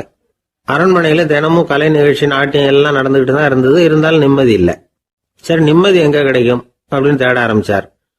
உடனே அதுக்கான முயற்சிகளில் தீவிரமாக இறங்கினார். நாட்டில் உள்ள தத்துவ மேதைகளை எல்லாம் கூப்பிட்டுட்டு வர சொன்னார். எல்லாரும் வந்து சேர்ந்தாங்க. அவங்கள பார்த்து நிம்மதி எங்கே இருக்குது அப்படின்னு விசாரிச்சார். அவங்களுக்கு அது தெரிஞ்சா ஏன் இப்படி ராஜா முன்னாடி வந்து நின்றுட்டு இருக்க போகிறாங்க? ராஜாவோட கேள்விக்கு ஒவ்வொருத்தரும் ஒவ்வொரு மாதிரி விளக்கம் கொடுக்க ஆரம்பிச்சிட்டாங்க. எந்த பதிலும் ராஜாவுக்கு திருப்தி அளிக்கக்கூடிய அளவுக்கு இல்லை. சரி, போயிட்டு வாங்கன்னு சொல்லி அவங்களெல்லாம் அனுப்பி வச்சுட்டார். ஒரு நாள் அவர் மாளிகையில் உப்பரிகையில் நின்றுட்டு இருக்கிறார். அந்த சமயத்தில் தெருவில் ஒரு பிச்சைக்காரன் ரொம்ப உல்லாசமாக பாட்டு பாடிக்கிட்டே போய்கிட்டு இருக்கிறான். குரல்ல ஒரு சந்தோஷம், நடையில ஒரு மிடுக்கு. அவங்ககிட்ட கொஞ்சம் கூட கவலை இருக்கிறதா தெரியல. உடனே ராஜா அதை பார்த்தார். ஏவலாளிகளை வந்து கைதட்டி கூப்பிட்டார். உடனே ஓடி போய் அந்த பிச்சைக்காரனை இங்கே அழைச்சிட்டு வாங்கன்னு உத்தரவு போட்டார். இவங்க உடனே ஓடி போய் அவனை கூப்பிட்டாங்க. அரண்மனைக்கு வாழ்ந்தாங்க. அவன் வரல. அரண்மனைக்குள்ள அடி எடுத்து வைக்க மாட்டேன்னு சொல்லிவிட்டான். ராஜா கிட்ட வந்து விஷயத்தை சொன்னாங்க. அவருக்கு ரொம்ப ஆச்சரியம், இப்படி ஒரு ஆள் இருக்கிறானா அப்படின்னு. சரி, அவன் என்னதான் சொல்றான் அப்படின்னு விசாரிச்சார். இவங்க மறுபடியும் தெருவுக்கு போய் கேட்டாங்க. என்னை பார்க்கணும்னா ராஜா விருப்பப்பட்டாருன்னா அவரை வேணும்னா இங்க வர சொல்லுங்க அப்படின்னு சொல்லிவிட்டான். அதை வந்து ராஜா கிட்ட சொன்னாங்க. அவருக்கு கோபம் வரல. இவ்வளவு சுதந்திர உணர்வோடு இருக்கிறவன் சாதாரண ஆளா இருக்க முடியாது அப்படின்னு நினைச்சார். உடனே கிடுகிடுன்னு இறங்கி தெருவுக்கு வந்தார். பிச்சைக்காரங்கிட்ட போனார். நீ கவலைப்படாம சந்தோஷமா பாடிட்டு போறியே, அது எப்படி முடியுது உன்னால அப்படின்னு கேட்டார். ஏன் அப்படி கேக்குறீங்கன்னு அவன், அதுக்கு இல்ல, எனக்கு அரண்மனையில எவ்வளவோ சுகபோகங்கள்லாம் இருக்கு, இருந்தாலும் நிம்மதி இல்லை. இது ஏன்னு எனக்கு தெரியல. இந்த தேசத்துல உள்ள அறிஞர்களை எல்லாம் கூப்பிட்டு கேட்டு பார்த்துட்டேன், அவங்களுக்கும் தெரியல. உன்னை கேட்டா தெரியும்னு நினைச்சேன், அதனாலதான் சந்திக்கிறதுக்கு ஆசைப்பட்டேன். ஆனா நீ வரமாட்டேன்னுட்டியே அப்படின்னார். பிச்சைக்காரன் கடகடன்னு சிரிக்க ஆரம்பிச்சுட்டான். மகிழ்ச்சிக்கும் உங்களுக்கும் தடையா இருக்கிறது இந்த மாளிகை தான். இதை விட்டுட்டு வெளியில வந்துட்டா நிம்மதி தேடிட்டு வந்துடும்னா. நான் அரசன், எனக்குன்னு கடமைகள் இருக்கு, அதையெல்லாம் விட்டுட்டு எப்படி வர முடியும்னார் ராஜா. ரெண்டும் ஒரே நேரத்துல கிடைக்கணுங்கிறது முடியாத காரியம். உங்க சுகபோகத்துக்கு விலையாதான் உங்க நிம்மதியை கொடுத்துக்கிட்டு இருக்கிறீங்க. என்ன பாருங்க, என்கிட்ட எதுவும் இல்லை, அதனால எதுவும் போயிடுமோங்கிற பயமும் இல்லை, நிம்மதியா இருக்கிறேன் அப்படின்னா அவன். ராஜா உடனே சந்தோஷப்பட்டு தன்னுடைய மேலங்கியை எடுத்து அவனுக்கு பரிசா கொடுத்தாரான். அவன் சிரிச்சுக்கிட்டே அதை வாங்க மாட்டேன்னு விட்டானான். இதை நீங்க எனக்கு கொடுக்கறதுனால எந்த பயனும் இல்லை, அதே நேரத்துல அதை வாங்கிட்டேன்னா அடுத்த வினாடியிலிருந்து அதை எப்படி காப்பாத்துறதுங்கிற கவலை எனக்கு வந்து சேர்ந்துடும், அப்புறம் தூக்கம் வராது, நிம்மதி போயிடும் அப்படின்னானா. சொல்லிவிட்டு அவன் பாட்டுக்கு சந்தோஷமா பாடிக்கிட்டே போயிட்டான். நிம்மதி எங்க இருக்குங்கிறதையும் ராஜா தெரிஞ்சுக்கிட்டார். அந்த இடத்துக்கு தன்னால போக முடியாதுங்கிறதையும் அவர் புரிஞ்சுக்கிட்டார். இப்படி இந்த கதைய அந்த கடற்கரையில மணலை கீறிக்கிட்டே உட்காந்துருந்தார அந்த பெரியவர்கிட்ட சொல்லி முடிச்சோம். அவர் முகத்துல ஒரு தெளிவு தெரிஞ்சது. எங்களை நிமிர்ந்து பார்த்தார். ரொம்ப நன்றிங்க, இப்ப எனக்கு தெரிஞ்சு போச்சு, நிம்மதி வேணும்னா அதுக்கு என்ன பண்ணணும்னு இப்ப நல்லா புரிஞ்சுக்கிட்டேன் அப்படின்னார். என்ன புரிஞ்சுக்கிட்டீங்கன்னு கேட்டோம். இனிமே இந்த பக்கம் வந்தா உங்க கண்ணுல படாத இடமா பார்த்து உட்காரணும்னு புரிஞ்சுக்கிட்டேன் அப்படின்னார்.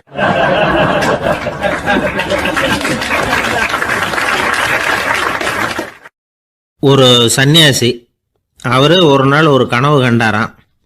அந்த கனவுல அவர் சொர்க்கத்துக்கு போறார். அங்க ஒரு பெரிய திருவிழா நடந்துகிட்டு இருக்குது.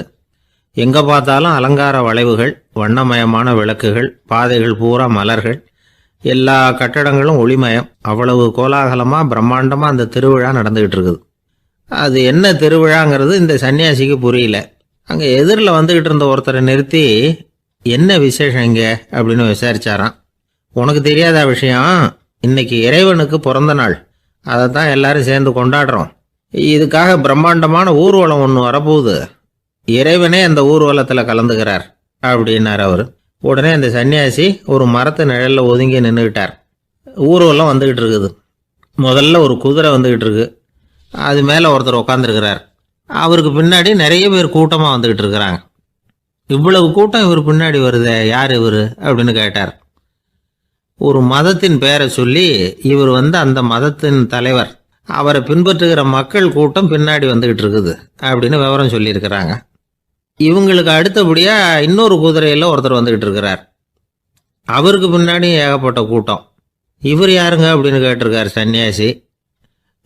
அங்க இருக்கிறவங்க விவரம் சொல்லியிருக்கிறாங்க. இன்னொரு மதத்தின் பெயரை சொல்லி, இவர் அந்த மதத்தினுடைய தலைவர், அவர் வழியை பின்பற்றுகிறவர்கள் அவர் பின்னாடி கூட்டமாக வந்துகிட்டு இருக்கிறாங்க அப்படின்னு இருக்காங்க. இப்படி ஒவ்வொருத்தராக குதிரை மேலே வந்துக்கிட்டே இருக்கிறாங்க. அவங்கள பின்பற்றியும் ஒவ்வொரு கூட்டம் வந்துக்கிட்டே இருக்குது. அந்த பெரிய ஊர்வலம் அது பாட்டுக்கு போய்கிட்டு இருக்குது. கடைசியாக அது முடிஞ்சது ரொம்ப நேரம் கழித்து. அதுக்கப்புறம் கொஞ்சம் நேரம் கழித்து ஒரு வயசான ஆள் குதிரை மேலே வந்துக்கிட்டு இருக்கிறார். ஆனால் அவருக்கு பின்னாடி யாருமே இல்லை. அவர் பரிதாபமாக தனியாக வந்துக்கிட்டு இருக்கிறார். அவர் அந்த ஊர்வலத்தை சேர்ந்தவரா இல்லையாங்கிறதே தெரியல. இவர் யார், இவர் ஏன் இப்படி தனியாக வந்துக்கிட்டு இருக்கிறார் அப்படின்னு கேட்டிருக்கார் அந்த சன்னியாசி. என்னது இப்படி கேட்குறீங்க? இவர் தான் கடவுள். இவருக்காக தான் இன்னைக்கு இந்த ஊர்வலமே நடக்குது. இவருக்கு தான் இன்னைக்கு பிறந்த நாள். முன்னாடி போகிற ஊர்வலம் பூரா இவருடைய பிறந்த நாளை கொண்டாடுறதுக்காக தான் அப்படின்ட்டுருக்காங்க. இதை கேட்டதும் அந்த சன்னியாசிக்கு திடுக்குன்னு தூக்கி போட்டிருக்கு. இது வரைக்கும் கனவு கண்டுகிட்டு இருந்தவர் முடிச்சுக்கிட்டார். அதுக்கப்புறம் தான் யோசிச்சு பார்த்துருக்கார். உண்மைதான், மக்கள் எல்லாரும் வந்து பக்தி மார்க்கத்தில் போகிறதா நினச்சிக்கிட்டு பாதம் மாறி போயிட்டு இருக்கிறாங்க. கடவுளை பின்பற்றுவதாக நினைக்கிறாங்க பக்தர்கள். ஆனால் கடவுளுக்கு பின்னாடி யாருமே இல்லை. இன்னமும் இயல்பாக இதை பற்றி யோசிச்சு பார்த்தா உண்மைக்கு பின்னாடி தான் நான் போய்கிட்டு இருக்கேன் அப்படின்னு நிறைய பேர் சொல்கிறாங்க. ஆனால் அந்த உண்மை வந்து அனாதையாக போய்கிட்டு இருக்குது. அப்படி ஆயிட்டுது உலகம்.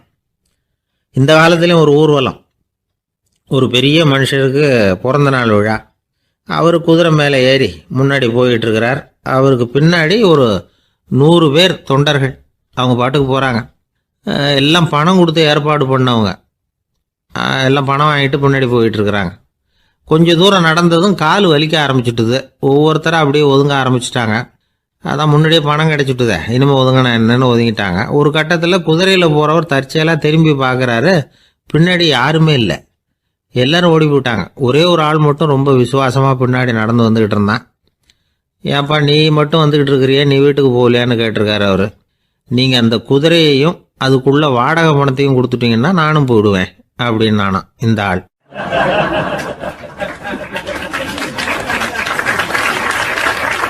ஒரு ஊரில் ஒரு ஆள் இருந்தான். தையல் கடை வச்சுருந்தான். அவங்கிட்ட ஒருத்தன் ஒரு சட்டை துணி எடுத்து கொடுத்து தைக்க சொல்லியிருந்தான். வர்ற சனிக்கிழமை வா வந்து வாங்கிட்டு போ அப்படின்னு அவன் சொல்லியிருந்தான். அதே மாதிரி இவன் வந்தான். அவன் தச்சு வச்சிருந்த சட்டையை கொடுத்தான். இவன் வாங்கி அங்கேயே போட்டு பார்த்தான். கை நீளம் ஒன்றுக்கு ஒன்று வித்தியாசமாக இருந்தது. வலது கை இடது பக்கத்தை விட நீளம் குறைச்சலாக இருந்தது. அவன் முணுமுணுக்க ஆரம்பிச்சுட்டான். என்ன இது இப்படி தைச்சுட்டியேன்னு. இதுக்கு அவன் சொன்னான், ஐயையோ இதுக்காகவா சங்கடப்படுறீங்க? வலது கையை மட்டும் கொஞ்சம் உள்ள இழுத்தாப்புல வச்சுக்கிட்டீங்கன்னா சரியா போகுது. மற்றபடி அந்த சட்டையில் உள்ள கலை அம்சத்தை கவனிங்க. எவ்வளோ அற்புதமாக தைச்சிருக்கேன் பாருங்க. ஒரு சின்ன குறைய வந்து இப்படிலாம் பொருட்படுத்த வேண்டியதில்லை. நான் சொன்னது மாதிரி கையை கொஞ்சம் உள்ள இழுத்தது மாதிரி வச்சுக்கிட்டு நடந்து போங்க, ஜோராக இருக்கும் அப்படின்னா. அவனும் யோசிச்சு பார்த்தான். சரியான யோசனையாக தான் தோணுச்சு. கொஞ்சம் முயற்சி பண்ணி வலது கையை கொஞ்சம் உள்ள இழுத்து சட்டை சரியாக இருக்கிறது மாதிரி பண்ணிக்கிட்டான். இப்போ மறுபடியும் ஒரு பிரச்சனை. வலது கையை உள்ள இழுத்த மாதிரி அப்படியே வச்சுக்கிட்டதும் முதுகு பக்கம் கொஞ்சம் துணி தளர்த்தியாக தொங்குறது மாதிரி தெரிஞ்சுது. என்ன இது முதுகு பக்கம் துணி குவிஞ்சுட்டுதே, தொங்குதே அப்படின்னா மறுபடியும், அடடா இதுக்காகவா கவலைப்படுறீங்க? உடம்பு அதுக்கு தகுந்த மாதிரி கொஞ்சம் வளைச்சிக்கிட்டா சரியாக போடுது. இதுக்காக அந்த அழகான தையலை பிரித்து அதில் உள்ள கலை அம்சத்தை கெடுக்கிறதுக்கு என் மனசு இடம் தரல. எவ்வளவுக்கு தளர்த்தியாக இருக்கோ அவ்வளவுக்கு கொஞ்சம் உடம்ப வளைச்சி அப்படி குனிஞ்சது மாதிரி போங்க போதும் அப்படின்னா. அதுவும் நல்ல யோசனையாக தான் பட்டுது இவனுக்கு. சரின்னு சொல்லிவிட்டு புறப்பட்டான். தெருவில் இறங்கினான். கையை கொஞ்சம் உள்ளே இழுத்தான். உடம்ப கொஞ்சம் முன்னால் வளைச்சான். சட்டைக்கு தகுந்த மாதிரி உடம்ப பண்ணிக்கிட்டான். மெதுவாக நடந்து போகிறான். இப்போ எதிரில் இன்னொருத்தன் வரான். இவனை பார்க்குறான். இவன் போட்டிருக்கிற சட்டையை பார்க்குறான். ஆஹா அற்புதம்ங்கிறான். சும்மா சொல்லக்கூடாது, ரொம்ப நல்லா இருக்குது. நிச்சயமா இது வந்து இந்த ஊர் மேலே தெருவில் இருக்கிற ஒருத்தன் இருக்கானே, அவன் தைச்சதாக தான் இருக்கணும் அப்படின்னா. இதை கேட்டதான் அவனுக்கு ஆச்சரியம். எப்படி அவ்வளவு கரெக்டாக கண்டுபிடிச்சிங்க அப்படின்னு கேட்டிருக்கான். இதுக்கு அந்த வழிபோகன்னு சொன்னானா, அவன் ரொம்ப கெட்டிக்காரன். உங்களை மாதிரி உடம்பும் கையும் வளைஞ்சு போன ஒரு ஆசாமிக்கு அவனை தவிர வேற யாராலேயும் இவ்வளவு பொருத்தமான ஒரு சட்டையை தைக்க முடியாது அப்படின்னானா. பாருங்க, அவனுக்காக இவன் அனுசரிக்க போய் இவனோட நிலைமை எப்படி ஆயிடுது பாருங்க. இதே மாதிரி தான் சில சடங்குகளும் சம்பிரதாயங்களும் நம்மளை வந்து கோமாளி ஆக்கி விட்டுரும். எதுவாக இருந்தாலும் அதில் வந்து அறிவுபூர்வமான அணுகுமுறை அவசியம். ஒரு நர்ஸ் அவசரமாக ஓடி வந்து டாக்டர் கிட்ட சொல்லிச்சான், டாக்டர் ஒரு தப்பு நடந்து போச்சு, 10ஆம் நம்பர் பெட்டில் இருக்கிற பேஷண்ட்டுக்கு காலில் ஆப்ரேஷன் பண்ணுறதுக்கு பதிலாக கையில் ஆப்ரேஷன் பண்ணி விட்டீங்க. கை ஆப்ரேஷன் பண்ணிக்க வேண்டிய ஆள் 7ஆம் நம்பர் பெட்டில் இருக்கார் அப்படின்னு தான்.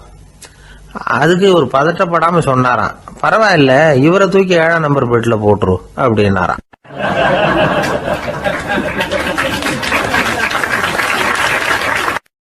ஒரு ஊரில் ஒருத்தர் இருந்தார், ரொம்ப நல்லவர். யாருக்காவது ஏதாவது கொடுத்துக்கிட்டே இருப்பார், கொடையாளி. தினமும் யாராவது ஒருத்தருக்கு ஏதாவது கொடுக்கலன்னா அவருக்கு தூக்கம் வராது, அப்படி ஒரு பழக்கம்.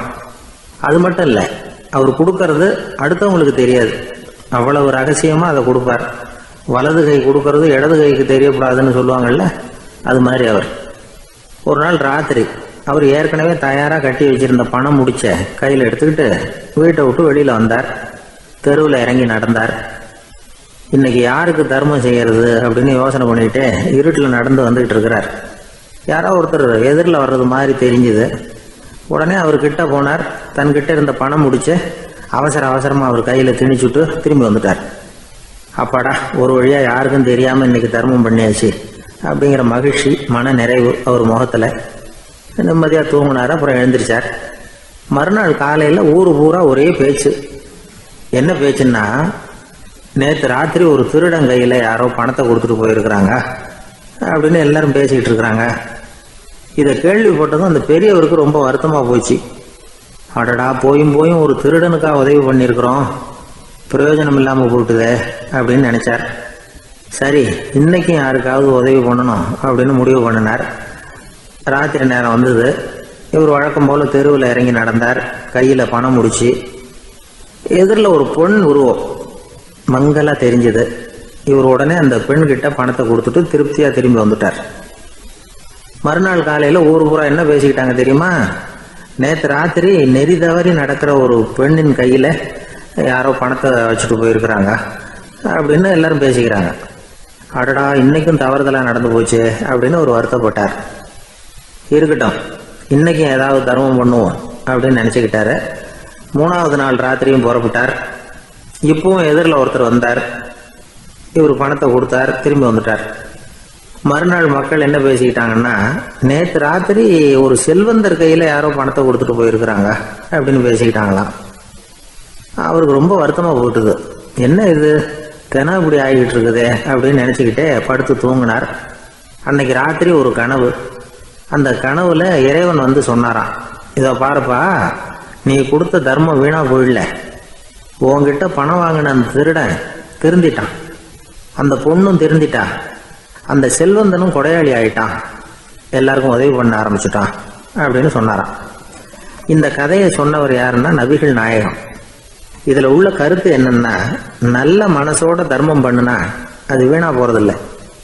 இன்னொரு கருத்து, தர்மம் வந்து தன்னை மட்டுமல்ல அடுத்தவங்களையும் தீமையிலிருந்து காப்பாற்றும். இதுதான் நாம புரிஞ்சுக்க வேண்டியது. இந்த காலத்திலையும் இது மாதிரி சில சம்பவங்கள் நடக்கிறது உண்டு. ஒரு பெரியவர் இருட்டில் நடந்து வந்துகிட்டு இருந்தாரு. எதிரில் வந்த ஒருத்தன் வலுக்கட்டாயமா அவர் கையை பிடிச்சி ஒரு பண முடிப்பை கொடுத்து வச்சுக்க சொல்லிவிட்டு விலகி போயிட்டான். பெரியவருக்கு ஆச்சரியம், இந்த காலத்திலையும் இப்படி வலது கை கொடுக்கறது இடது கைக்கு தெரியக்கூடாதுன்னு நினைக்கிற கொடையாளிகள் உண்டு போல இருக்கு அப்படின்னு யோசனை பண்ணிக்கிட்டே நடந்தார். கொஞ்ச தூரம் போயிருப்பாரு. அதுக்குள்ள அதே ஆள் திரும்பி வந்தான். கொடுத்த பண முடிப்பை திருப்பி கொடுங்க அப்படின்னு கேட்டு வாங்கிட்டான். இவருக்கு ஒன்றும் புரியல. ஏன் இப்படி பண்றேன்னார். அது ஒன்றும் இல்லைங்க, கொஞ்ச நேரம் இதை உங்ககிட்ட கொடுத்து வச்சிருந்தேன், அவ்வளவுதான் அப்படின்னா. ஏன்னு கேட்டார். என்னை பின்னாடி போலீஸ் தேடிக்கிட்டு வந்துகிட்டு இருக்குது, அதுதான் அப்படி பண்ணேன், இப்போ போயிட்டுது, இனிமே ஒன்றும் பயம் இல்லை அப்படின்னு சொல்லிவிட்டு அவன் பாட்டுக்கு நடந்து போறான்.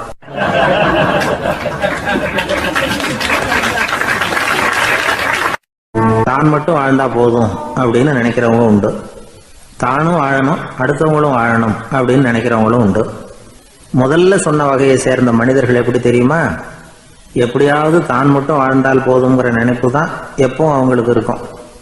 தங்களுடைய வளர்ச்சிக்கு எது தடையா இருந்தாலும் சரி, யார் தடையா இருந்தாலும் சரி, அதை அழிச்சுட்டு தான் மறுவேலை பார்ப்பாங்க. அவங்கெல்லாம் பாவ காரியங்களுக்கு தயங்குறதே இல்லை. அப்படிப்பட்ட வாழ்க்கை அவங்களுக்கே இடைஞ்சல அமைஞ்சு விடுறது உண்டு. அதை விளக்கறதுக்கு ஒரு கதையும் உண்டு. ஒரு ஊர்ல அப்படிப்பட்ட ஆள் ஒருத்தன் இருந்திருக்கான். நிறைய பாவங்களை செஞ்சவன். அதன் காரணமா நரகப்படுகொழியில விழுந்துட்டான். நரகப்படுகுழிங்கிறது ஒரு பெரிய கிணறு மாதிரி. ஏற்கனவே பாவம் செஞ்சவங்க நிறைய பேர் அதில் விழுந்து கிடக்குறாங்க. உள்ள ஏகப்பட்ட சத்தம், எல்லாம் அந்த பாவாத்மாக்கள் போடுற சத்தம். இப்போ விழுந்தானே இவனும் சத்தம் போட்டான். இவன் போடுற சத்தம் கொஞ்சம் அதிகமாக கேட்டுது. இந்த கிணத்துக்கு பக்கத்தில் புத்தர் உட்கார்ந்துருக்கிறார். அவர் காதில் இவன் போடுற சத்தம் விழுந்தது. உடனே அந்த கிணத்தடிக்கு போனார், குனிஞ்சு பார்த்தார். சாமி என்னை காப்பாத்துங்க அப்படின்னு கத்தனான் இவன். புத்தர் அவனை கொஞ்சம் கவனிச்சு பார்த்தார். மனித சமுதாயத்துக்கு அவன் என்னென்ன கெடுதல் பண்ணியிருக்கிறாங்கிற விவரம்லாம் அவர் மனக்கண்ணில் தெரிஞ்சது. அவருக்கு எல்லாம் புரிஞ்சு போச்சு. இருந்தாலும் அவனை காப்பாத்துறதுக்கு ஏதாவது வழி உண்டா அப்படின்னு யோசிச்சார். அவன் தன்னுடைய வாழ்நாளில் ஏதாவது நல்லது செஞ்சிருக்கானா அப்படின்னு பார்த்தார். ஒரே ஒரு சமயம் அவன் தன்னுடைய காலடியில மிதிபட இருந்த சிலந்தியை மிதிக்காமல் தாண்டி போயிருக்கிறான். இந்த ஒரு காரியத்துக்காக அவனை கரையேற்ற முடியுமா அப்படின்னு நினைச்சார். அவ்வளவுதான். உடனே அவர் கையில ஒரு சிலந்தி வந்து உட்காந்துதான். அதுகிட்ட இருந்து நூல் இழை வெளிவர ஆரம்பிச்சது. அந்த நூல் இழை கிணற்று ஆழம் வரைக்கும் அப்படியே நீண்டுகிட்டே போச்சான். புத்தர் பார்த்தார். இந்த நூலை பிடிச்சிக்கிட்டு மேலே ஏறி வா அப்படின்னார். என்னங்க சொல்றீங்க, இந்த சிலந்தி நூல் என்ன தாங்குமான்னு கத்தனான். எல்லாம் தாங்கும், அதை பிடிச்சிக்கிட்டு ஏறி வா அப்படின்னார். சந்தேகத்தோடவே அவன் அந்த நூல் இழைய பிடிச்சி இழுத்து பார்த்தான். ரொம்ப வலுவா இருந்தது. அவனுக்கு ஆச்சரியம். அதை பிடிச்சிக்கிட்டே மெதுவா மேலே ஏறி வர ஆரம்பிச்சுட்டான். பாதி தூரம் ஏறி வந்திருப்பான். அப்போ அவன் காலுக்கு கீழே ஏதோ சத்தம். என்னன்னு குனிஞ்சு பார்க்கறான். கீழே கிடந்தவங்க சில பேரும் அந்த நூலை பிடிச்சி மேலே வந்துகிட்டு இருக்கிறாங்க. இவனுக்கு கோபம் வந்துட்டுது. தன்னுடைய இடுப்புல வச்சிருந்த கத்தியை எடுத்து தன்னுடைய காலுக்கு கீழே நூல் இழையை அப்படியே வெட்டி விட்டுட்டான். இனிமே நாம மட்டும்தான் மேலே ஏறி வந்துடணும் அப்படின்னு நினைச்சுக்கிட்டான். ஆனா நடந்தது என்ன தெரியுமா? மொத்த நூல் இழையும் அப்படியே அருந்து கீழே விழுந்துட்டுது. அவனும் பொத்துன்னு கீழே விழுந்துட்டான். மறுபடியும் கத்த ஆரம்பிச்சுட்டான். ஏற்கனவே அவன் செஞ்சிருந்த ஒரு சிறு கருணை அந்த நூல் இழைக்கு உறுதியை கொடுத்தது. இப்போ அவன் செஞ்ச பாவம் அந்த நூல் இழைய வலுவிழக்க செஞ்சுட்டுது. அடுத்தவங்களும் வாழணுங்கிற எண்ணம் அவனுக்கு இருந்திருந்தா இப்போ அவனும் கரையேறி வந்திருப்பான், மற்றவங்களும் சௌக்கியமா வந்து சேர்ந்திருப்பாங்க. அதனால நாமும் வாழணும், அடுத்தவங்களும் வாழணும் அப்படின்னு நினைக்கிறவன் வாழ்க்கையில சீக்கிரம் முன்னுக்கு வந்துடுவான். ஒருத்தன் ஒரு டாக்டர் கிட்ட போனான், மருந்து வாங்கினான். வாங்கி கொண்டாந்து பேசாம வச்சுட்டான், சாப்பிடல. அப்புறம் எதுக்காகப்பா போய் அவர்கிட்ட மருந்து வாங்கினேன் அப்படின்னு கேட்டாங்க. டாக்டர் வாழணும் இல்லையா, அதனாலதான் அப்படின்னா. அவர் கொடுத்த மருந்து நீ ஏன் சாப்பிடல அப்புறம் அப்படின்னு கேட்டாங்க. நான் வாழணும் இல்லையா, அதுக்காக தான் அப்படின்னா.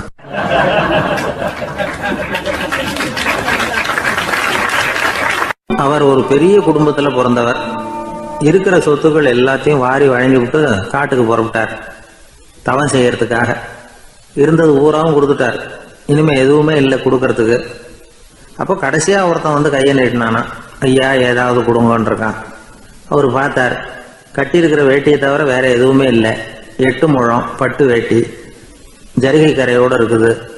கடைசியா அதை தான் எடுத்துக்கிட்டு அவர் புறப்பட்டு இருக்கார். அவர் பார்த்தார். எதிரில் அவன் பரிதாபமா நின்றுகிட்டு இருக்கிறான். அந்த 8 முழ வேட்டியை 2ஆ கிழிச்சார். 4 முழத்தை அவன்கிட்ட கொடுத்தாரு. மீதி 4 முழத்தை தன்னுடைய இடுப்புல கட்டிட்டு அவர் காட்டுக்கு போயிட்டார். இவன் என்ன பண்ணான் தெரியுமா? கையில கிடைச்ச 4 முழத்தை எடுத்துக்கிட்டு கடை வீதிக்கு போனான். பழைய பட்டு வேட்டி ஜருகை இதெல்லாம் விலைக்கு வாங்குற வணிகர் ஒருத்தர் இருக்கார். அவர்கிட்ட போனான். இதை விலைக்கு எடுத்துக்கிறீங்களா அப்படின்னு கேட்டிருக்கான். அவர் வாங்கி பார்த்துருக்கார். ஆஹா, இது ரொம்ப அருமையான வேட்டி, விலை உயர்ந்த ஜருகை, இது ஏது உனக்கு அப்படின்னு கேட்டாரான். அவன் நடந்தது சொல்லியிருக்கான். அப்படின்னா ஒன்று செய்ய, இந்த வேட்டியோட இன்னொரு பாதியையும் மெதுவாக வாங்கிட்டு வந்துரு, உனக்கு நிறைய பணம் தர்றேன் அப்படின்னாரான் அந்த வணிகர். இவன் கொஞ்சம் யோசனை பண்ணி பார்த்தான். கொஞ்சம் இருங்க, தான் வந்து விடுறேன் அப்படின்னு சொல்லிவிட்டு நேராக காட்டுக்கு போனான். அவர் எங்கே இருக்காருன்னு தேடி கண்டுபிடிச்சான். அவர் ஒரு இடத்துல தவக்கோலத்தில் இருக்கிறார். கட்டியிருந்த இடவேட்டியும் அவர் அறியாமல் நழுவி கீழே விழுந்து கிடக்குது. இவனுக்கு ரொம்ப வசதியாக போச்சு. அவரை கேட்க வேண்டிய அவசியமே இல்லை. மெதுவாக சத்தம் போடாமல் அடி மேலே அடி வச்சு நெருங்கினான். அவர் கண்ணை மூடிக்கிட்டு அவர் பாட்டு நின்றுட்டு இருக்கிறார். இவன் மெதுவாக போய் கீழே கிடந்த அந்த துணியை எடுத்துக்கிட்டு சத்தம் போடாமல் திரும்பி நடந்தான். ஒரு 2-3 அடி எடுத்து வச்சிருப்பான். அப்படி ஓட ஆரம்பிக்கிற சமயத்தில் அவன் காலில் கீழே கிடந்த முள்ளு ஒன்று நறுக்குன்னு தச்சு விட்டுது. வலி தாங்க முடியாமல் அம்மான்னு கத்திருக்கான்.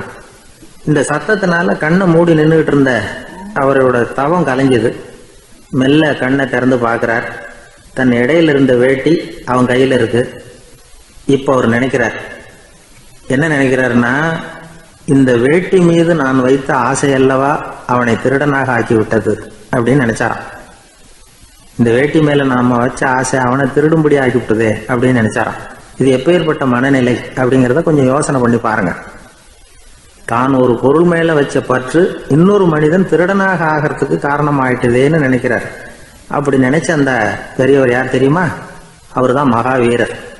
இழந்துட்டேங்கிறிய, நீ என்னத்தை கொண்டுகிட்டு வந்த எங்க இழந்துடுறதுக்கு? நீ என்னத்தை உண்டாக்குன இது அழிஞ்சுட்டுதுன்னு சொல்றதுக்கு? இதுதான் அவருடைய சிந்தனை. இன்றைக்கு நம்ம சிந்தனையெல்லாம் வேற மாதிரி இருக்குது.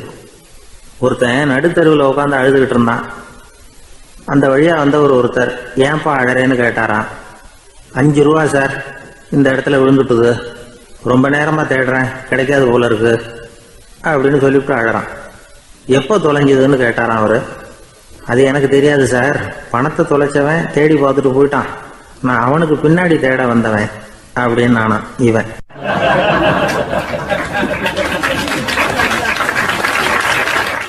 ஒரு ஊர்ல ஒரு ஆள் இருந்தான். அவன் ஒரு நாள் கோயிலுக்கு போனான். கடவுள்கிட்ட வேண்டிக்கிட்டான், எனக்கு ஒரு 1,00,000 ரூபா நீ கொடுத்தா நான் உன் சன்னதியில் ஒரு தேங்காய் உடைக்கிறேன் அப்படின்னு வேண்டிக்கிட்டான். கடவுள் பார்த்தார். உடனே அவன் கண் முன்னாடி தோன்றினார். இந்தா நீ கேட்ட 1,00,000 ரூபாய் அப்படின்னு சொல்லி அவன் கையில் பணத்தை கொடுத்துட்டு மறைஞ்சிட்டார். இவனால் நம்பவே முடியல. இவ்வளவு சுலபமாக கிடைக்கும்னு தெரிஞ்சிருந்தா அனாவசியமாக ஒரு தேங்காய் உடைக்கிறேன்னு வேண்டியிருக்க வேண்டியது இல்லையே அப்படின்னு நினச்சான்.